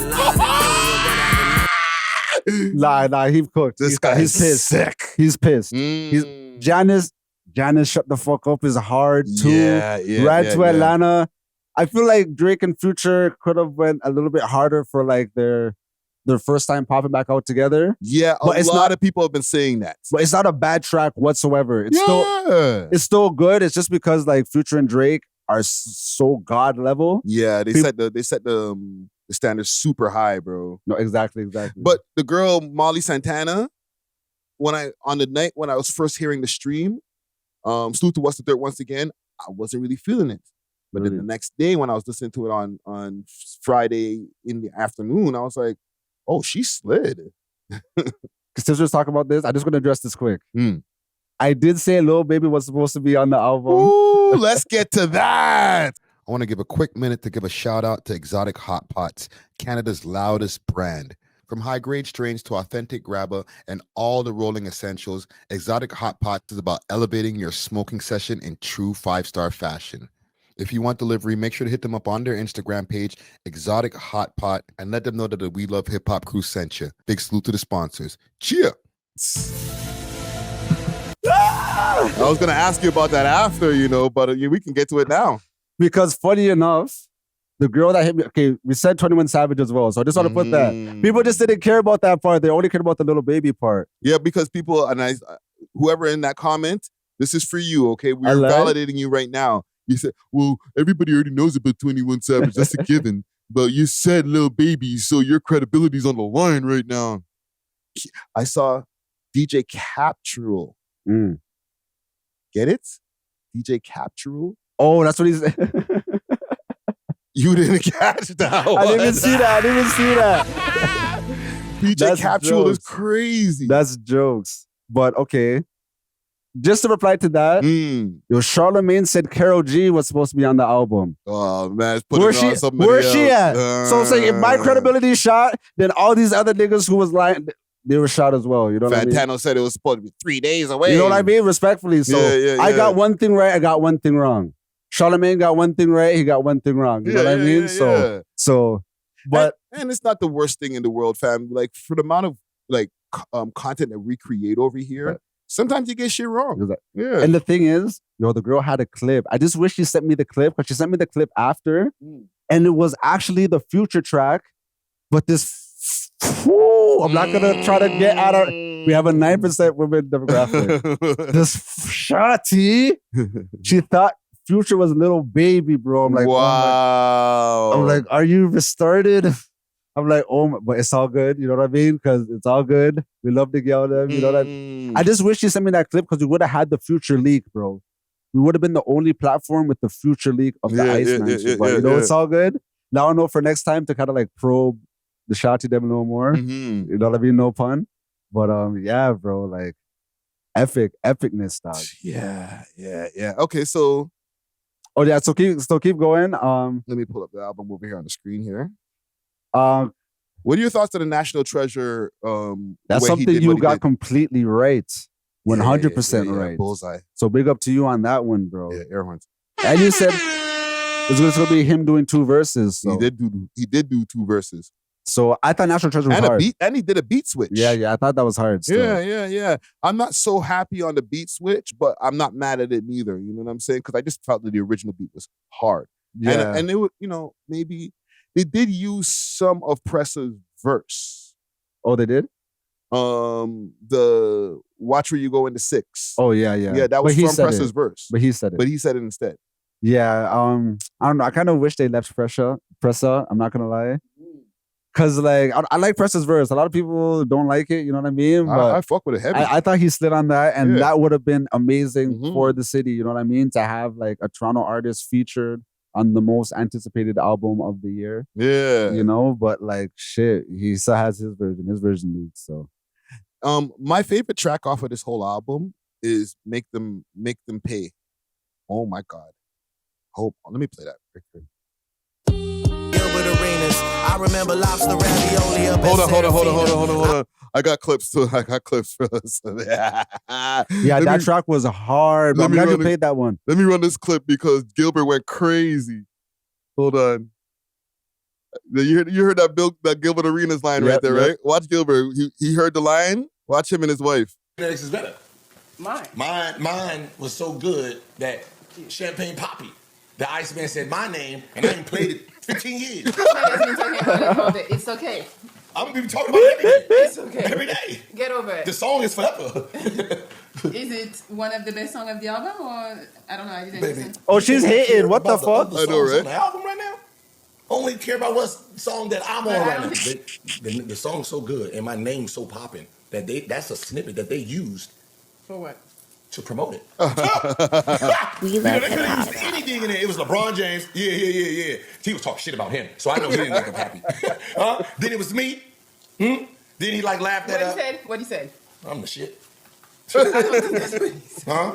You didn't say that. Basically. He didn't say that. No. What he said, y'all, bar is Albany Marina. They done served us 100 subpoenas. Ooh. I done got my shit inside arenas like Gilbert Arenas. Okay. She's underwhelmed. Nah, she's hating, bro. Yeah, you like that. She's you hating, like that, bro. You like. What a hater. Give the man his flowers, bro. Let me continue this tune over here. That tune is Hot Fire Dylan. I was in a dream, and like Dip said, they really mean it. Jeez. Let me stop this song here. So, another song that, one song that I didn't really like as much was the West Coast track. I know you fucked with it. I fuck with it, but I do understand why some people might not. Yeah. You know, but okay, scroll down a little bit. That Florida type track, Little Birdie. Whoa, that was hard too. Yo, sorry YouTube, bro, but we have to. We have to. And I told him, hurry up. Oh, tune. But one thing, I don't know. This is super theory. Okay, DJ Capro, what do you say? DJ Captural. DJ Captural back in the building. Super conspiracy theory. Super conspiracy theory. Let's go. But the very last line on National Treasures, I feel like is a low key, is like the superest low key sub to us, bro. Get the fuck out of here, nigga. Bro, respectfully, go to Rap Genius right now, bro. Respectfully, bro. Respectfully. And then once I break this down, you might understand what I'm saying, bro. But like, this is on some like, when Joe Budden first said, oh, yo, Drake is talking about me. And everyone said, oh, fuck you, motherfucker. It's going to be on National. But literally scroll down to the very bottom. Let's go to the bottom. And for context, remember, Drake probably did this very recently because National Treasure was already a song. Yeah. And then he, scrapped whatever, and then redid the new verse or whatever. So give me the lines. Okay, the last 4 lines. What? Bag with a pipe. Words like damn way niggas talking about ice. Must have been selling on a microphone. Oh! Hold on, let me say it. Damn way niggas talking about ice. Must have been selling on microphone. How you niggas go from asking for some tickets, now you niggas trying to stop the show. Ironic because the Iceman was a nice man, and now I'm hot and cold. To give some lore. Oh, shit. Remember, I only gave a piece of the Drake DM, bro. I showed you. You're one of the only few people in the world that will ever see it. But one thing, because like Loki does voice notes and everything, bro. Like we're going back and forth. Yeah. And I didn't hear everything, right? Exactly. Drizzy, if you see this, right? Respectfully. But one thing I said to him, because it's like an inside joke. Yeah. But I said, oh, you're Iceman now. Back then you're a nice man. You're a miskeen. You're a nice man. Now it's Iceman. Yeah. So there's that. I remember for Cartel time, you were asking for the tickets. I was. You know what I mean? So I could be this could be like the biggest reach of all time, bro. This guy's gonna catch a reaching injury. You know, I might pull for a ligament after this one. You know what I mean? Yeah. But I don't care. I'm wearing it, nigga. I'm here for the reach, bro. I'm here for the reach, bro. man. We love hip hop. #1 in the city, nigga. Oh man. Okay. Hold on. Let me pull that up again on the screen here. I feel like it's ignorant shit all over again. I'm pulling. How you go from asking for some tickets, now you niggas trying to stop the show? We never tried to stop the show. Bro, you don't think that some of my takes could have been... Oh. You don't think you've ever tried to... You know what I mean? Come on, bro. This platform has definitely gone viral many times on some anti-Drake shit. On anti-Drake shit, yeah. You know what I mean? That did happen a few times. Maybe he is. You know what I mean? I'm worried, nigga. And the damn way niggas talk about Ice must be a sale on microphone. What are we using right now? No, but like it's a thing that like people say. It's like becoming a meme now. Like, yo, they need to stop the sale of podcast mics, or podcast mics must be at a discount because everybody's talking. You know, like it's literally like a thing that people say now. But you know, I'm like, maybe he's talking about Joe, but he Joe already spoke to them niggas, and he wasn't asking for tickets. He wasn't at all. The only big media personality that was asking for tickets is Ak, and he's not talking to Ak here. No, he acts like in the rollout. Other than Ak, it's you. That's great. We love hip hop, hip hop, hip hop, hip hop, hip hop. We love hip hop. I didn't mean to press the air horn. That was supposed to be a... Jeez. If I'm not here for the next episode, it's because I'm in the hospital due to like pure sprains and pure, you know what I mean? Because I definitely am reaching, but bro. You cut emoji. I'm wearing this, bro. I'm very narcissistic, so you know what I mean? I'm taking this. Wow. Good call. Okay, I have one thing that I need to ask you about, but I want to make sure I do a camera switch over so that we don't get a black screen right there. Like that, Okay, right? sounds good. But before we go to our commercial break, we're going to address the missing OVO chain that got sold and not stolen. Oh, yes. Yo, that was my favorite sequence of bars. That was like one of my top 5 favorite. Like, that was so hilarious to me, bro. So we're not done with the Drake stories, but we'll be right back, and we gonna get to the bottom of who it was who sold the chain. Yo, fam, whether you're from the north, the east, the south, the west, Unity 6 is for all of the mandam still. Visit unity6.ca. That's www.unity6.ca and use the code WLHH at checkout and get $6 off. Big salute to this episode's sponsor, Chia. Okay. All right, we back. All right, so like I said, before we went to our break, the song, let me just double check because let me go on my DMs because I got some intel on this Make 'Em Pay song. Is the song? Yeah, Make 'Em Cry. Make Them Cry is the name of the song. Jeez. Okay, so let me get that off of the screen. Let me pull back up the album here, Iceman. Make Them Cry. Where is that song? I feel like I just passed it. No, it has to be Make Them Pay. No. Oh, at the first one, number one. Yeah. Oh, yes, it is. Yeah, it's the intro. Had a heart to come and tell us he pawned it for cash. A little bit back. Yeah. Oh, it's right here. So. But in our life is going fantastic. Never mattered. I could never forgive such a nefarious action. I'm still healing my own traumas. I've been adapted. This new said, I can never forgive such a nefarious action. Yo, this nigga's really like a super villain, dog. Like a real Viltrumite, dog. Bro, like, fam, like, imagine you give this man a chain that only members have. No, fact. You know what I'm saying? It's not just like, oh, just any and everybody can have the chain. Like, fam, like, you have to be locked in with the man them to have that chain. And then you go and sell it. And then you say that, yo, the man them robbed me. That's where the violation is. Yeah, and there was like a couple of things moving around. Joe Button first saying that, the chain, it must have been top 5. Idioting. Right? Which I don't know what the hell he was thinking with that one right here.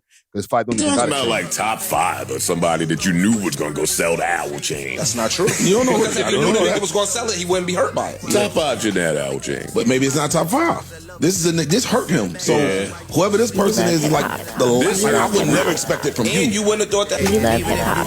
It's just another day. We love hip hop. Right? It's not top 5. Yeah, definitely not. So from what I heard behind the scenes, And Top 5 reacted to that, right? he did. He basically just called Joe Budden a goof. Yeah, and I think it's on site when it comes to the GGs now and Joe Budden. So Joe Budden's on the list now, right? Joseph Anthony. But from what I got from behind the scenes, I heard it might be either OVO O'Brien. Okay, air horns. Jeez. Actually, let me run a longer one. Summer's mine, yeah, the summer's mine. Or a gentleman by the name of K9. Jeez, why does that sound familiar? He's a reps up guy. All right. And he had posted in his stories, and I'm not going to post the stories on the screen here. On the day of when the album came out, he said, "One thing I will never do around here is sell out." Okay. And listen, salute to all the reps up guys. Don't come for me, all right? I don't know who this gentleman is per se, so like I'm just going by what I heard from behind the scenes. And then he had also posted no facts with like or whatchamacallit, I don't know emojis, and then like the smile emoji with the tear or whatever, the sweat. I'm inclined to believe him, because they try to put it on Preem first. Yeah, and then Preem jumped in on his Instagram, was like laughing about it. Shit, yeah, and then Drake reacted to that. So yeah. I feel like the reps up mans are still cool. Yes. That OVO O'Brien nigga though. You know what I mean? Because it's actually funny because in like my early set, I was gonna play Tinashe Tuan. Oh yes, the remix. And yeah, him and Drake have that remix, so I was gonna spin them. I just didn't get to it, know? Yeah. And then one of the speeches I was gonna make is like, "Oh, I'm not sure if this O'Brien nigga is so good with OVO, but I'm running it same way, Because it's been a while since we've seen any interaction, yeah. You know what? We might have to just be nosy. And I'm sorry, this is the mixy part. This is probably why we be asking for tickets to shows and then getting discount on microphones and shit. Because I'm gonna get mixy right now, bro. I need to find out some things. I'm going over to Champagne Papi's page here. All right, let me get all of my shit off the screen. Blood cleans. All right, let's go to Champagne Papi's following. Let's go to O'Brien. Hold on, let me put it in lower cases so it might pop up. O'Brien. Am I not spelling it right? Let me try to search on Google. OVO. Let's do this. It's O'Brien with the E. OVO. Because it wasn't his name OVO O'Brien? Something like that. Oh, it's O.B. O'Brien. Yeah. O.B. O'Brien. O.B. O'Brien. Yeah. Interesting. O.B. O'Brien. There he is. He's still there. Following each other. He's still there. Okay. So I think that could narrow it down. I don't think it might, if Drake wouldn't follow the man still. No, exactly. I don't know. Maybe he would, but I don't think that he would still follow the man after he sold it. Facts. Like sold a chain, fam. Like man is unfollowed mans for less, bro. Sold a OVO chain, bro. Facts. So I don't know if it's OVO O'Brien. So could it be that reps up guy? Do we want to go check? Hit dogs holler type shit? Let's check. K9. No. There's me. Is it just K9 or is it like reps up K9 or whatever? Oh yeah. You're right. You're right. I'm like, I'm so hype. I'm not even typing properly. Reps up. Oh, you put re up. Reps up. There's reps up Slime, reps up God, there's reps up Styles, reps up Vado, there's very reps up niggas, reps up Dollar. I don't see the 9. K9 got in there. Uh-oh. And like if Vato and Styles still have the follow, you know what I mean? Respectfully, like we are doing a deep dive right now. Like, like these aren't even OVO, these are reps up. So reps up Vato still has the follow, you know what I mean? Like, yeah. I'm just thinking because like if anybody's gonna be able to uncover who where the chains came from or who sold the chain, it's gonna probably come from ground zero over here in Toronto. No, exactly. I can't see no American freaking platform being like, oh, we found out who it is. Y'all niggas don't even know half of the niggas who are in this crew. Wait. Hold on. I'm just begging this. The man said no sellout over here, laughing emojis, laughing. Why wouldn't you just post the chain? Ooh. You know what I mean? Like, true. If like that's what I would do. If you are aware of what people are saying to the point where you have to post, not one story, but you have to post 2 stories. I want you to say, hey, I have the chain right here. I didn't pawn it. Low key, I would go as far as to post, like hang it in front of my TV where CP24 is playing, so you can see the date. Type shit. That's just me. You know what I mean? Oh wow, bro. Ben the Dom was at Sexxy Red. He had his chain. Actual in his chain. You know. Yeah.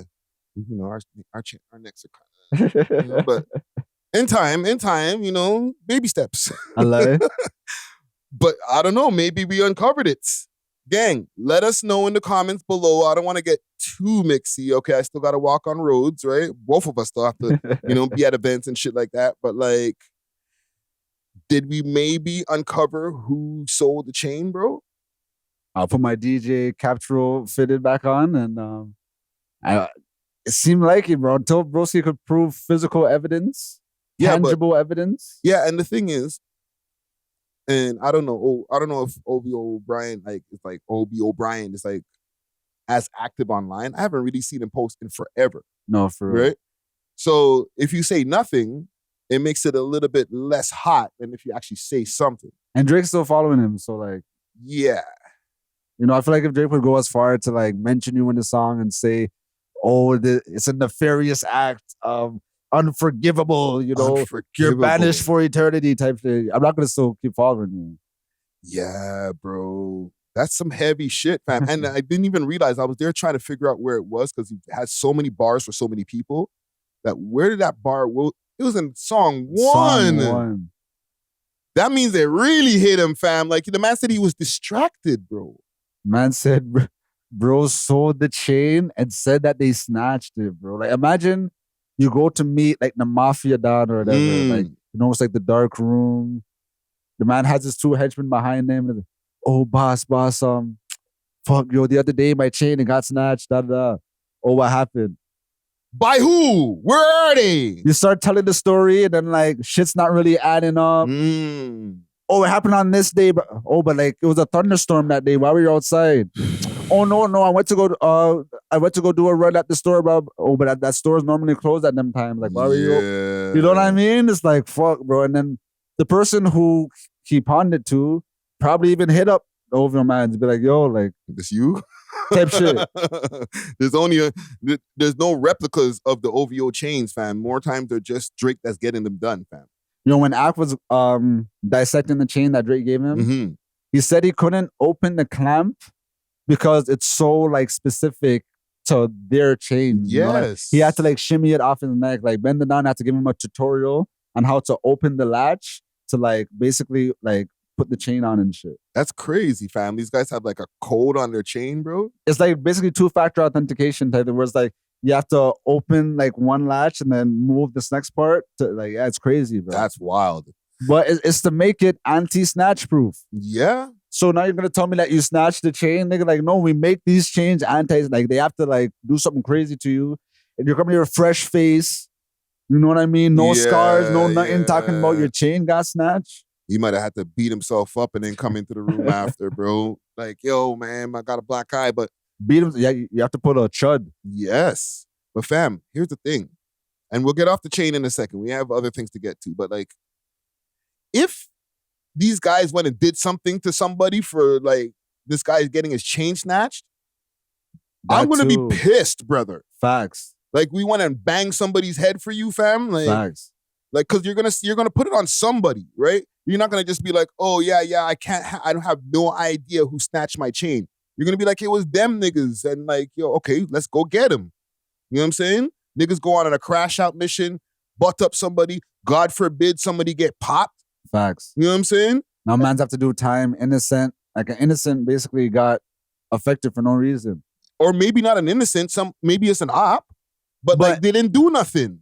That's what I mean. Like technically in that sense, they're still an innocent. Because, yeah. Okay, like let's say there's three. Let's say there's gang A, gang B, and gang C. Or whatever. Let's say gang B goes to gang A and says, "Oh, this happened. Da da da." It was gang C. Yes, gang C had nothing to do with it. Although they're still in the streets, like you're still innocent in this specific situation. Yeah, we don't like each other, but like we didn't do that, brother. And then now, like a whole next set of problems could stem from this one idiot. Yeah, fam. I know some people are gonna be like, "Yo, come on, fam. It's not that deep." Or get over it. It's just a fucking bar. Like, no, fam. He put it in the rap for a reason. What was the words he used again? A nefarious act? Yeah, bro. Right? It's like he was upset about this shit. Right?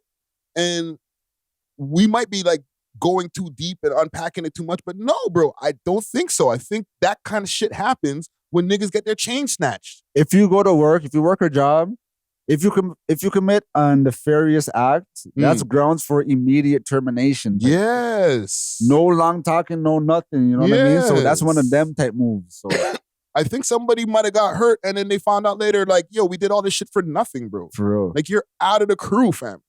They have to like update the OVO chains type shit. So like, because there's like some bullshit on roads now. That's part of the reason probably why he did that, fam. Yeah. They made like freaking like 3 dozen chains the other day, bro. Like everyone gets a new chain still because yo, that's a super idiot thing, fam. It's like you betrayed the trust. You're around like the richest rapper in the world. All you gotta do is just not just be loyal. And like imagine how many people have OVO chains that switched up during the battle. That's the thing. You can't do that. If he puts a chain on your neck, bro, you can't switch up. And if you have a little bit of inkling of that you're switching up, bro, like what? Because the chain is just the one thing. Yeah. That's just the visible reward that you can walk around and be like, yo, I'm down with this crew. Which also opens doors for you. You can, if you're into party promotion, get into that. If you're into club promotion, get into that. Whatever you do, or not club promotion, like into fashion, I mean, get into that. Like whatever you're into, use that chain to open the door. Exactly. You know what I'm saying? But not only that, before you even got that chain put on your neck, imagine how much money was spent on you just being around the boy. Facts. You know what I'm saying? Free drinks. All these bitches that usually would charge niggas to freaking smash because you're sitting next to him in the section, they're giving you pump for free. You know what I'm saying? Like all types of perks come with being around this nigga on a regular basis. All you gotta do is not fuck it up. No, exactly. Right? So do you think that like the financial situation the person was in plays a part, or it's like under no circumstances should you ever do such a thing? Well, it makes me kind of think like, why would you be in a financial situation if Drake's your homie? And I'm not saying Drake should just be giving you handout all the time, but like, what did you not do with the opportunities of just being around Drake all the time? Facts. That could sustain you so that you don't have to sell the chain? Facts. That's a good point still. You know what I'm saying? It's not on Drake to just, like, okay, he might give you a loan rather than sell the chain, but to be honest, maybe not. Yeah. I don't give a fuck if I'm a billionaire, bro. You've been around me for how long and you haven't been able to come up off of that, bro? I probably gave you bread already, like in your hand. Like he's probably blessed mans with like, yo, here's 10 racks each in the room type shit. And niggas fucked it off. And be like, yo, can I get some more? Can I get some more, sir? So do you think it's kind of like, oh, maybe he asked Drake for some bread? Drake said no, and he's like, all right, fuck it, I'm gonna just sell the chain? Possible.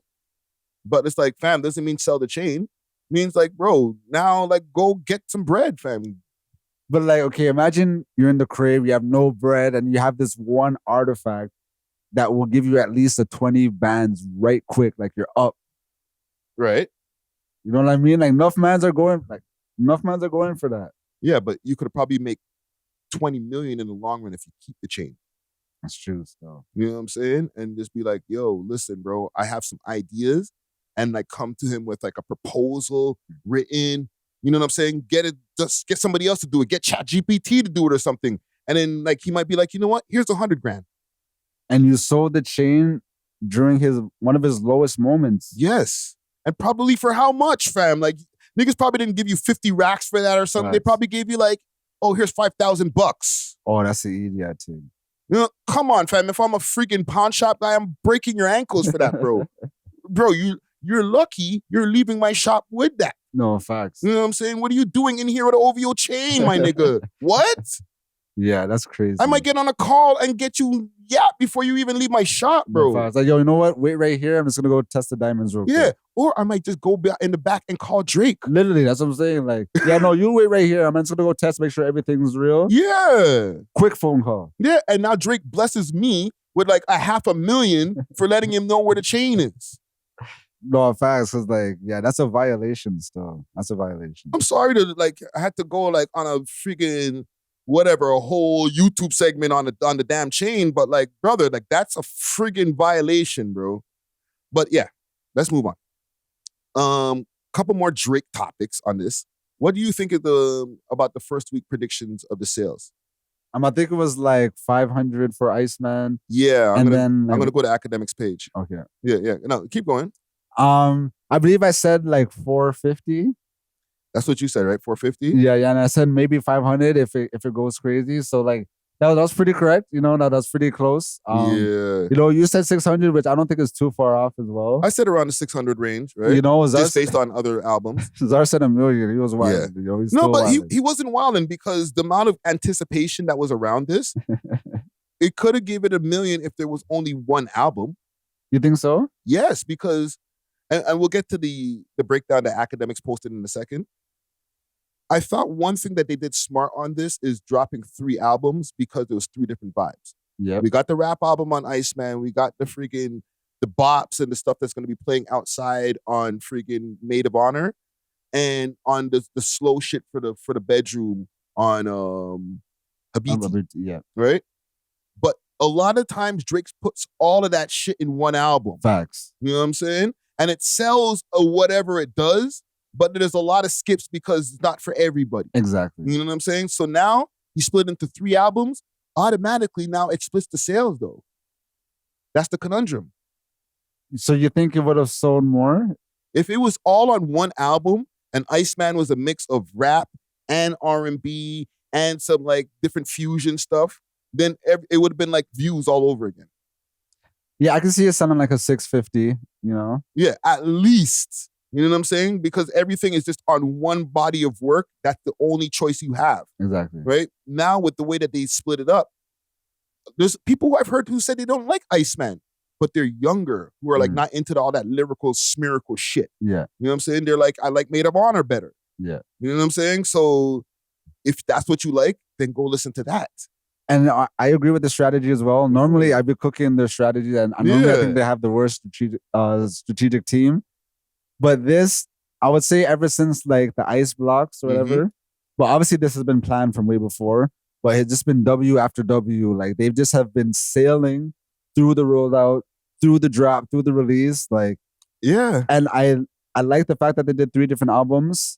I'm seeing a lot of reactors being like, oh, I only like 10 songs out of 40. I only like 15 songs out of 40. Yeah. That's exactly what he wanted, bro. Yes. And guess what? You try to get off your label. You know what I mean? Sign to a label that just wants to keep you for life, and you figure out how to get off of that. He dropped 3 albums and he's off. And the thing is, if you like 10 or 15 songs out of the 40, that's your album right there. Yes. You know what I mean? Make a playlist. Type shit. Yeah. So yeah, he literally fed his whole audience. Like this was a W release, bro. Like, I have nothing bad to say, bro. Yeah. So now based on all of the information that we just even said and like all of those, the reception, Iceman is on pace to do 520 first week, which is pretty close to what we were saying. But then it goes down 135 for Maid of Honor. Yeah, that makes sense. Right? And then 130 for Habiti. Yeah, no, that makes sense. Right? So if you take all of that now and combine those sales, like we're looking at about 750, almost 800,000 for the first week with all 3 albums. Yeah. Right? If he had put it on like one disc, like back in the days, like a triple disc, that would have been like 800 something thousand. That's a good point. Right? But he released it over 3 different projects, so everybody listened. Even the ones who didn't like the other projects, listened to them at least the one time to give it a stream. Exactly. No, And I feel like the strategy was to get out of the deal. Yes. Future kind of did the same thing when he had that, I guess, issue, that contractual issue with Rocco. That's when he dropped Future. Then a week later, he dropped Hendrix. Oh, yeah. Which those albums are some of my favorite Future albums. Yes. Slaps on there. But like, just to kind of just get out of this contract shit, hold that. Yeah. You know what I mean? And there's people who are complaining. Like, I've seen some post where like somebody on I think it was the New York Post or National Post or whatever, was like, gave it like a 2 out of 5 stars. Really? Like, a lot of people were dissing. But I think everything that he gave us, one, I'm not mad at it, but I think the best is yet to come. Really? You think there's more? He's independent now, fam. I gave you guys a bunch of slaps so that it would be an undeniable like rollout. That's a good point. But now, all of this, now that I'm not having to share the money with you guys who are fucking me over, and I have to be on my own accord, I gotta give you the super slaps now. And now that I'm thinking about it, because Iceman, superhero, supervillain, whatever, I'm like, okay, what is the superpower? Like, what is his thing gonna be? I feel like he was shape-shifting throughout these projects. Yeah. You know what I mean? Like in a complimentary way, like in the best way possible. I'm not dissing, you know what I mean? Like when he tapped in with Popcorn, and he also has a couple other like dancehall-esque vibes. He was actually cooking, he was floating, you know what I mean? The R&B, he was floating. Even for some of the house shit, like I see some people that really like that. So now that he's independent, he could keep doing this shape-shifting shit. He could do some songs with Bad Bunny or whatever. Yes. And get that huge market, make all that bread. He could even go back to like some Caribbean shit. He could go to all these different markets and make all this bread personally. No label, all independent. So yeah, I think right now he positioned himself to be in like the perfect spot as an artist. Billionaire artist. Yeah. World-renowned artist. So like, yo, damn, bro, this is crazy. You've made your equity in the game. Fuck with the labels, because the label, your equity is shit with them now, right? Exactly. Like they basically screwed you over. You're suing them, so screw them. I could go to another label, or I could take all of this fame and traction that I have, and then just sell my own shit and keep 100% of it, or just maybe split it with an investor. Facts. You know what I'm saying? Because there's somebody looking right now to give him $2 billion. But there's rumors like that he's kind of like locked in with Gamma. You know what I mean? Like he invested in Gamma or whatever. Yeah. That's why he like collaborates with a lot of their artists. Gamma is like an independent platform, right? It's a platform for independent artists. Yeah. So I could see him kind of like pushing that more if he is actually like locked in with them. Yeah. But you know, if they're not fronting the bread because they are an independent in the ways like you just mentioned, there is somebody who's willing to front the bread. And I'll play it for you right now. Let's get to that. And Habibti. So here's what went down. Drake dropped 3 separate albums in one night. Iceman, Habibti, and Maid of Honor. Now, everybody's talking about the music, but I need you to hear the business. Talk about it. Each one of those projects has its own SoundScan code. Why does that matter? Because Drake was allegedly on the back end of a $400 million deal with Universal Music Group, and that deal required 3 more studio albums. He knocked out his entire contractual obligation in 24 hours. UMG woke up and their biggest artist was already gone. Now he's a free agent, and reportedly a private equity firm has already put a $2 billion offer on the table. If he takes it, he bypasses the label system entirely and becomes the wealthiest artist in the history of music. More than Jay-Z, more than Taylor Swift. That's not rap beef, that's a hostile takeover. The labels have been doing artists dirty for decades, and Drake just flipped the board on all of them. Crazy. So if this is true, and I've heard this from, or I've seen this, multiple sources post about this, and industry insiders like talking about it on their Instagrams and shit like that. So let's take that with a grain of salt still. But let's say this is true. What do you do now? The man, I'm free. He's begging for it in the friggin' the song. Make them pay. He's begging like, yo, let me be free, fam. I'm better off just independent. Wanna be free. Yes. Yeah, no, facts. Yo, the fact that someone's just around the corner, I let this breeze, and then I'll just start whopping them with like some summer, you know what I mean? Like, I'll just keep whopping them in music still. No, but you're not getting what I'm asking. You're free. Yeah. Okay? I don't got no label. No, I'm saying like whopping them as like the people, like keep. I don't want to say keeping the people fed because we have more than enough music. No, but who does he sign to? Does he sign to a label, or does he take the $2 billion from somebody? And now, let's say he gets the $2 billion injection, okay? And now I can do business. I'm richer than Jay. Now I can promote my own shit and just have to pay back my investors. Yeah, I feel like that. Well, knowing his gambling habits, I feel like that's the route he'd take. $2 billion? He was already reported to be a billionaire now. Or not reported, but rumored to be a billionaire now. Somebody gives you an extra $2 billion to like do whatever you do your shit, bro. And it was rumored that he wanted $1 billion from UMG. So like double that, I feel like he would go for that. And to maintain some sort of independence as well. Well, all my shit moving forward, because you're not a record company, my masters are my masters, I would imagine. Right? You're not in the business of keeping my masters. I'll give you whatever percentage or whatever when I license them and shit. Yeah. Right? But I'm just have to pay you back your $2 billion or maybe $3 billion. You know what I'm saying? No, I think that's definitely the way. I think if he signed with another label, that would be like a lateral move, you know? Like you're just moving from the stove to the oven type shit. Basically. That's a bar. From the stove to the oven. No, but for real, like that's literally what he'd be doing. You know what I'm saying? You're just getting in bed with other people that you don't trust their business practices. You know what I'm saying? Like, do you really want to do that? Or like say, you know what? Let me just take this $2 billion from this private investor. But I feel like it depends on the terms still, because $2 billion, they might start be asking some crazy shit like, oh, we own your likeness for the next 5 years. What was Universal asking for? The fuck, bro? The man's still touring like as if like it's yesterday. Like he just dropped his first album. But like Universal controlling your likeness is different than like some random youth. You know what I mean? Who like all of a sudden you're seeing Drake on like some weird ads, or like you're seeing Drake and like some weird stuff just because like this guy wants to connect his other business, you know, and he wants to use Drake to promote his other businesses and shit. Like, as long as you're not AIing my face on some corn videos, I'm fine, fam. You gave me $2 billion. What if it is like an AI company where it's like, no, I'm saying as long as you're not doing that, because I'm gonna put that in my contract. No, but I'm saying like, what if it's an AI company where it's like, okay, so we own your likeness for the next 5 years. Anything you do for the next 5 years. Now we have all this Drake content that we own in perpetuity.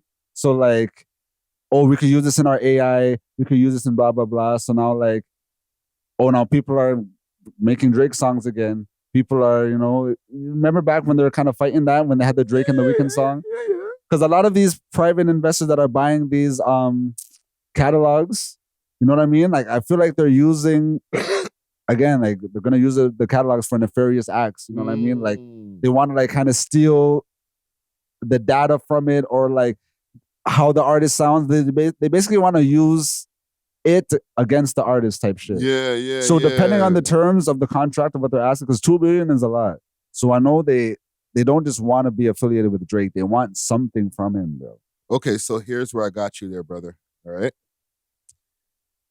He wanted $1 billion from the label, who's gonna own his shit most likely in perpetuity if he agrees to whatever terms or meet them halfway, which usually is perpetuity to some part of your likeness, publishing something, right?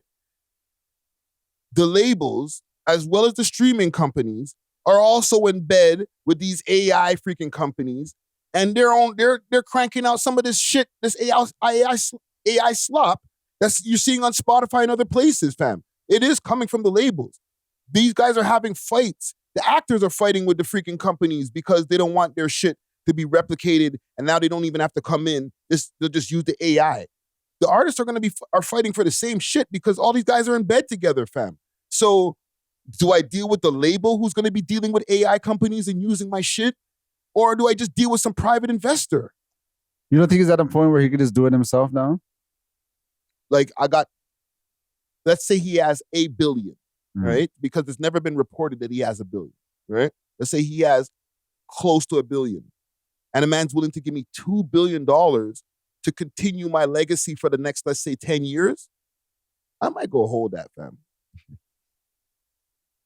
I don't know. I just think it depends on the terms, bro. Because Yeah. like you don't want to get locked into some weird shit, and then now like you have to go through a next lawsuit with like this private like 80-year-old billion, trillionaire type shit. Yes. And another thing, those guys, unless they start investing into artists like crazy, are not going to take the other guys on my label and then push his shit more than my shit to make me look crazy. Because you ain't signed nobody. You're a private investing company. These guys are in bed with all of the other artists. You're in bed with my ops, bro. I can't sign to you guys. You're going to throw the same play again. That's a good point as well. He would definitely be like their only star. Yes. And me being on your label feeds all the rest of your roster half of the time.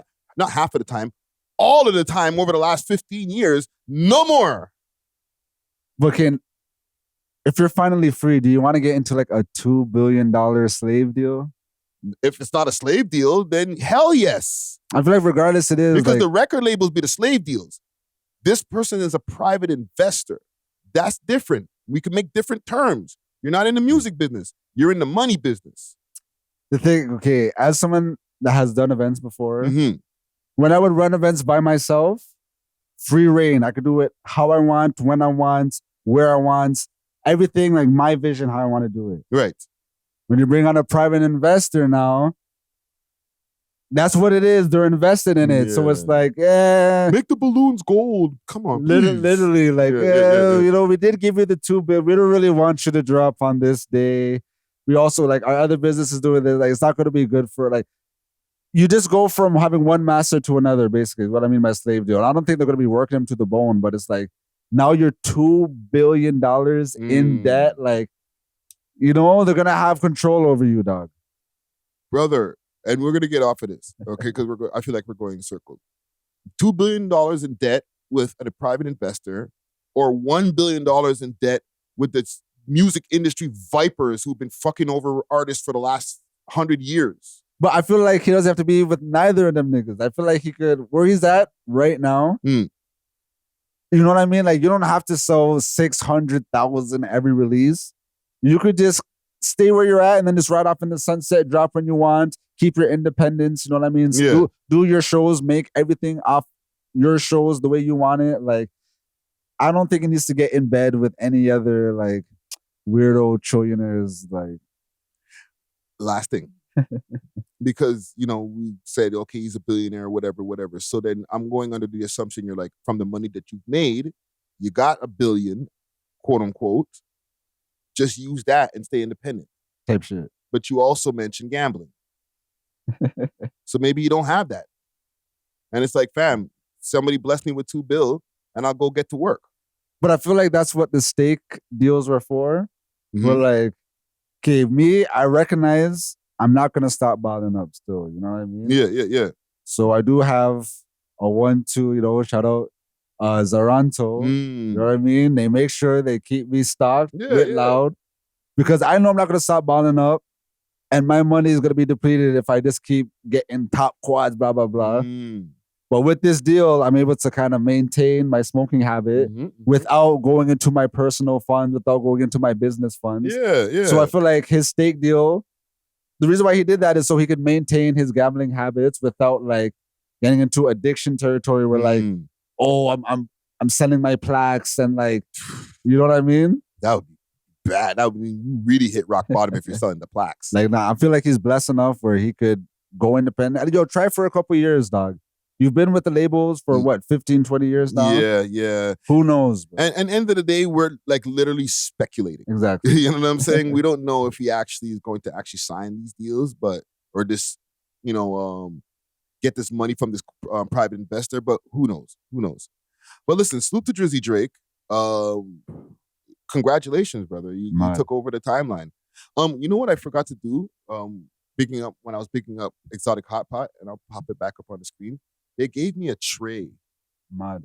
A new tray. We always have some trays from them, but this is a brand new one from these guys. Oh, that's fire. Yeah, this shit is crazy, fam.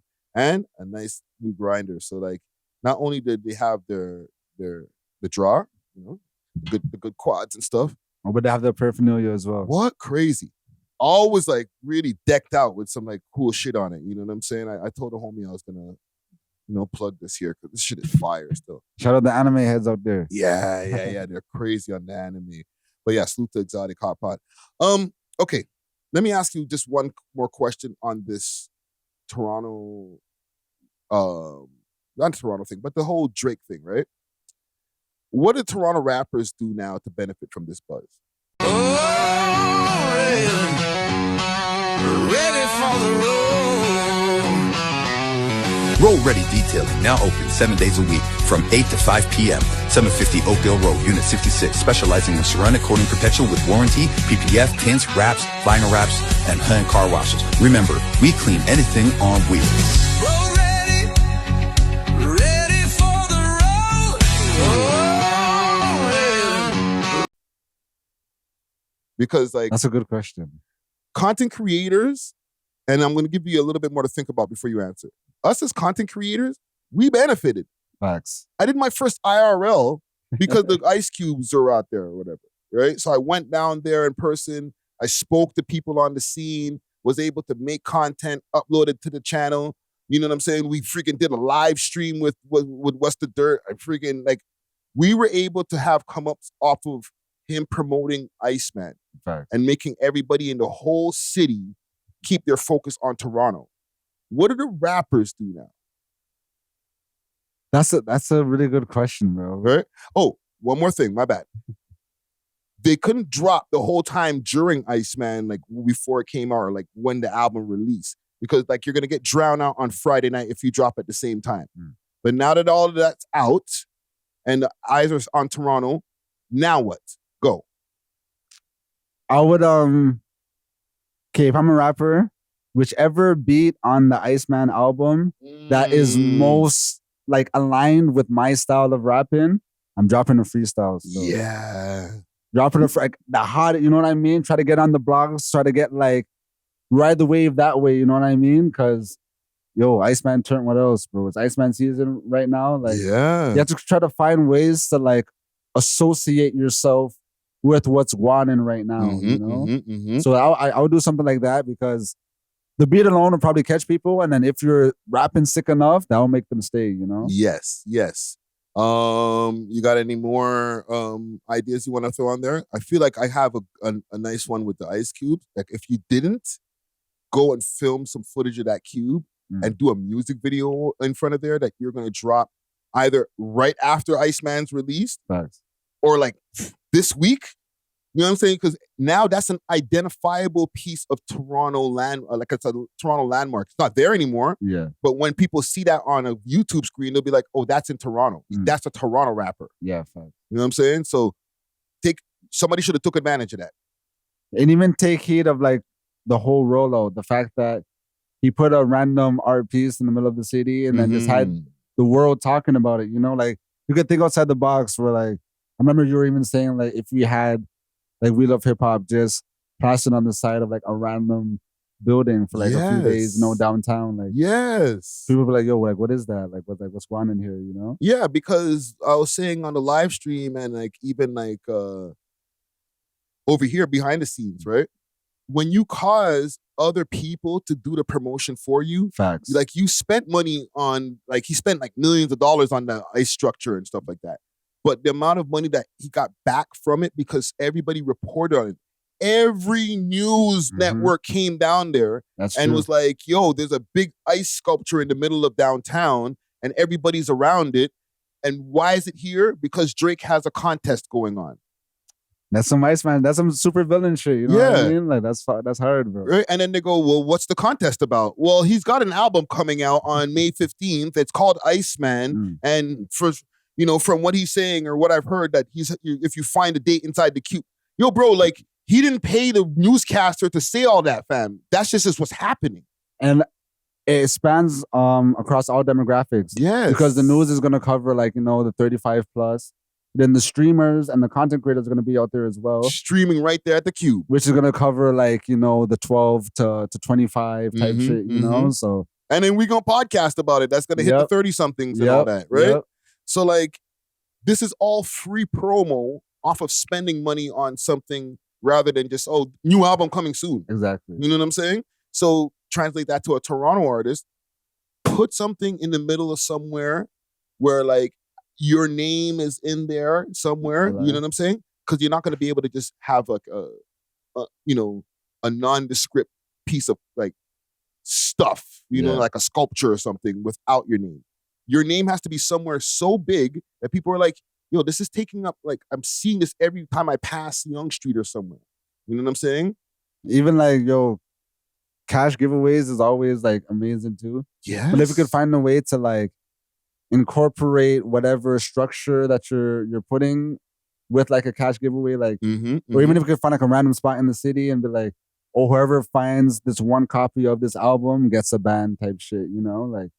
Yeah. Hey, like just try to think of some creative shit outside the box. Like, 500 likes and I'm dropping my single. I'm scrolling past that, bro. Nah, man. You got to really push it to another level now if you want to get people's attention.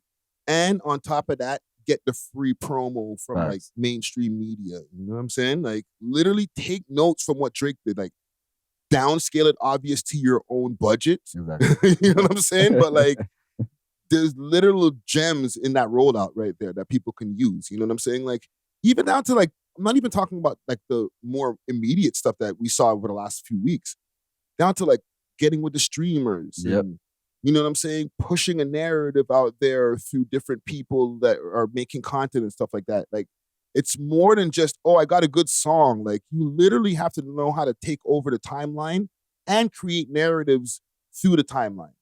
And you'd be surprised how simple it is to get people's attention, bro. Yeah. Like last summer, I would do like DJ live streams at Sankofa Square, Young and Dundas Square.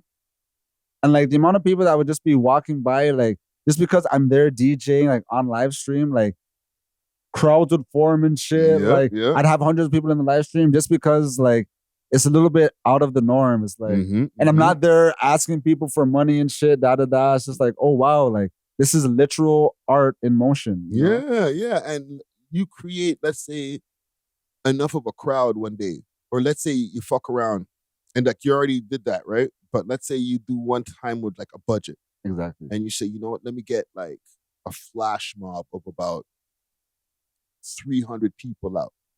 Okay? Deep it. Now you're DJing, and then the 300 people pop out and do a crazy routine. Yeah, that'd be crazy. That's getting on the news. Facts. You know what I'm saying? And now people are going to be like, yo, what happened in Sankofa Square? There was like 300 people who broke into a flash mob.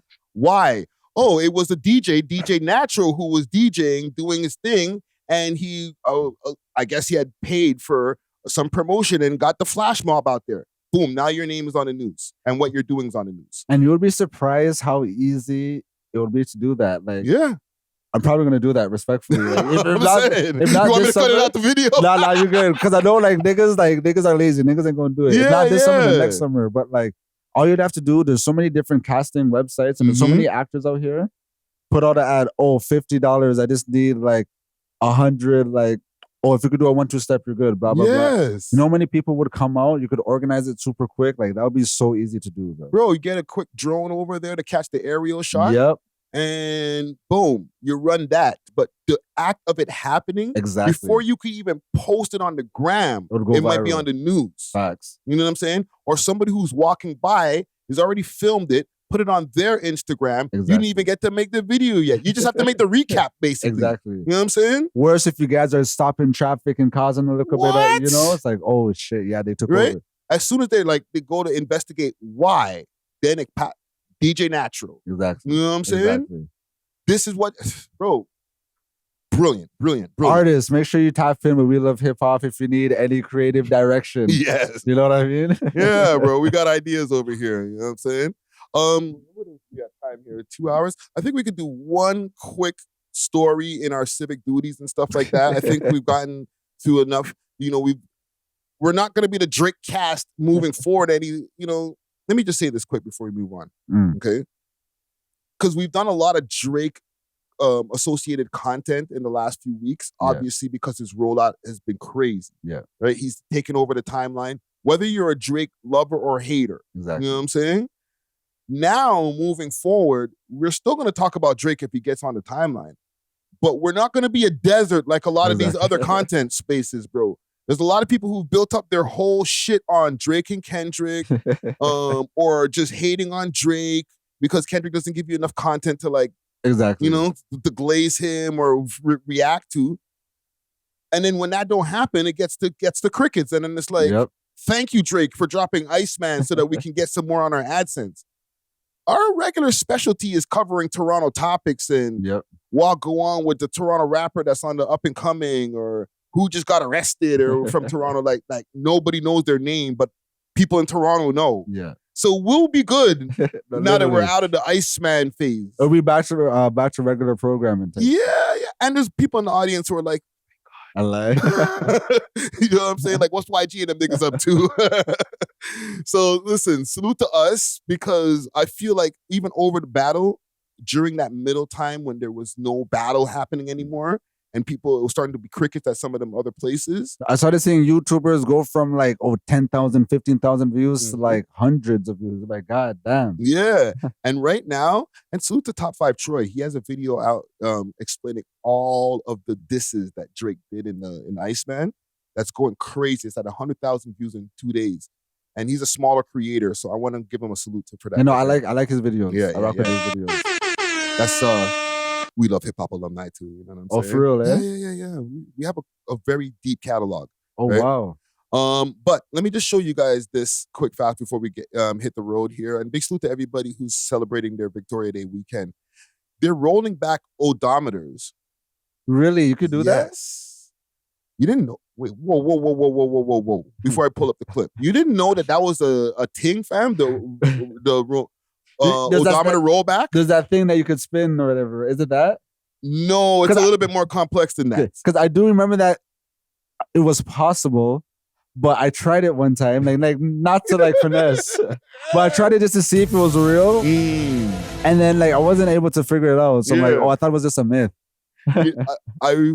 You might be too young for this, but in Ferris Bueller's Day Off, it's a movie from like back in the 80s. I know that movie. You know that movie, right? That's a classic. You're a cinephile, so you know that classic movie, right? They tried to roll back the car because they took the Ferrari out and they weren't supposed to. So they put it on a conveyor belt and try to drive it backward or some shit. And they went through the glass, right? It fell off. But like that doesn't work. Just to let people know, like just driving backward won't reverse your odometer. You know what I'm saying? However, it does happen. So I'm gonna play you a video right here.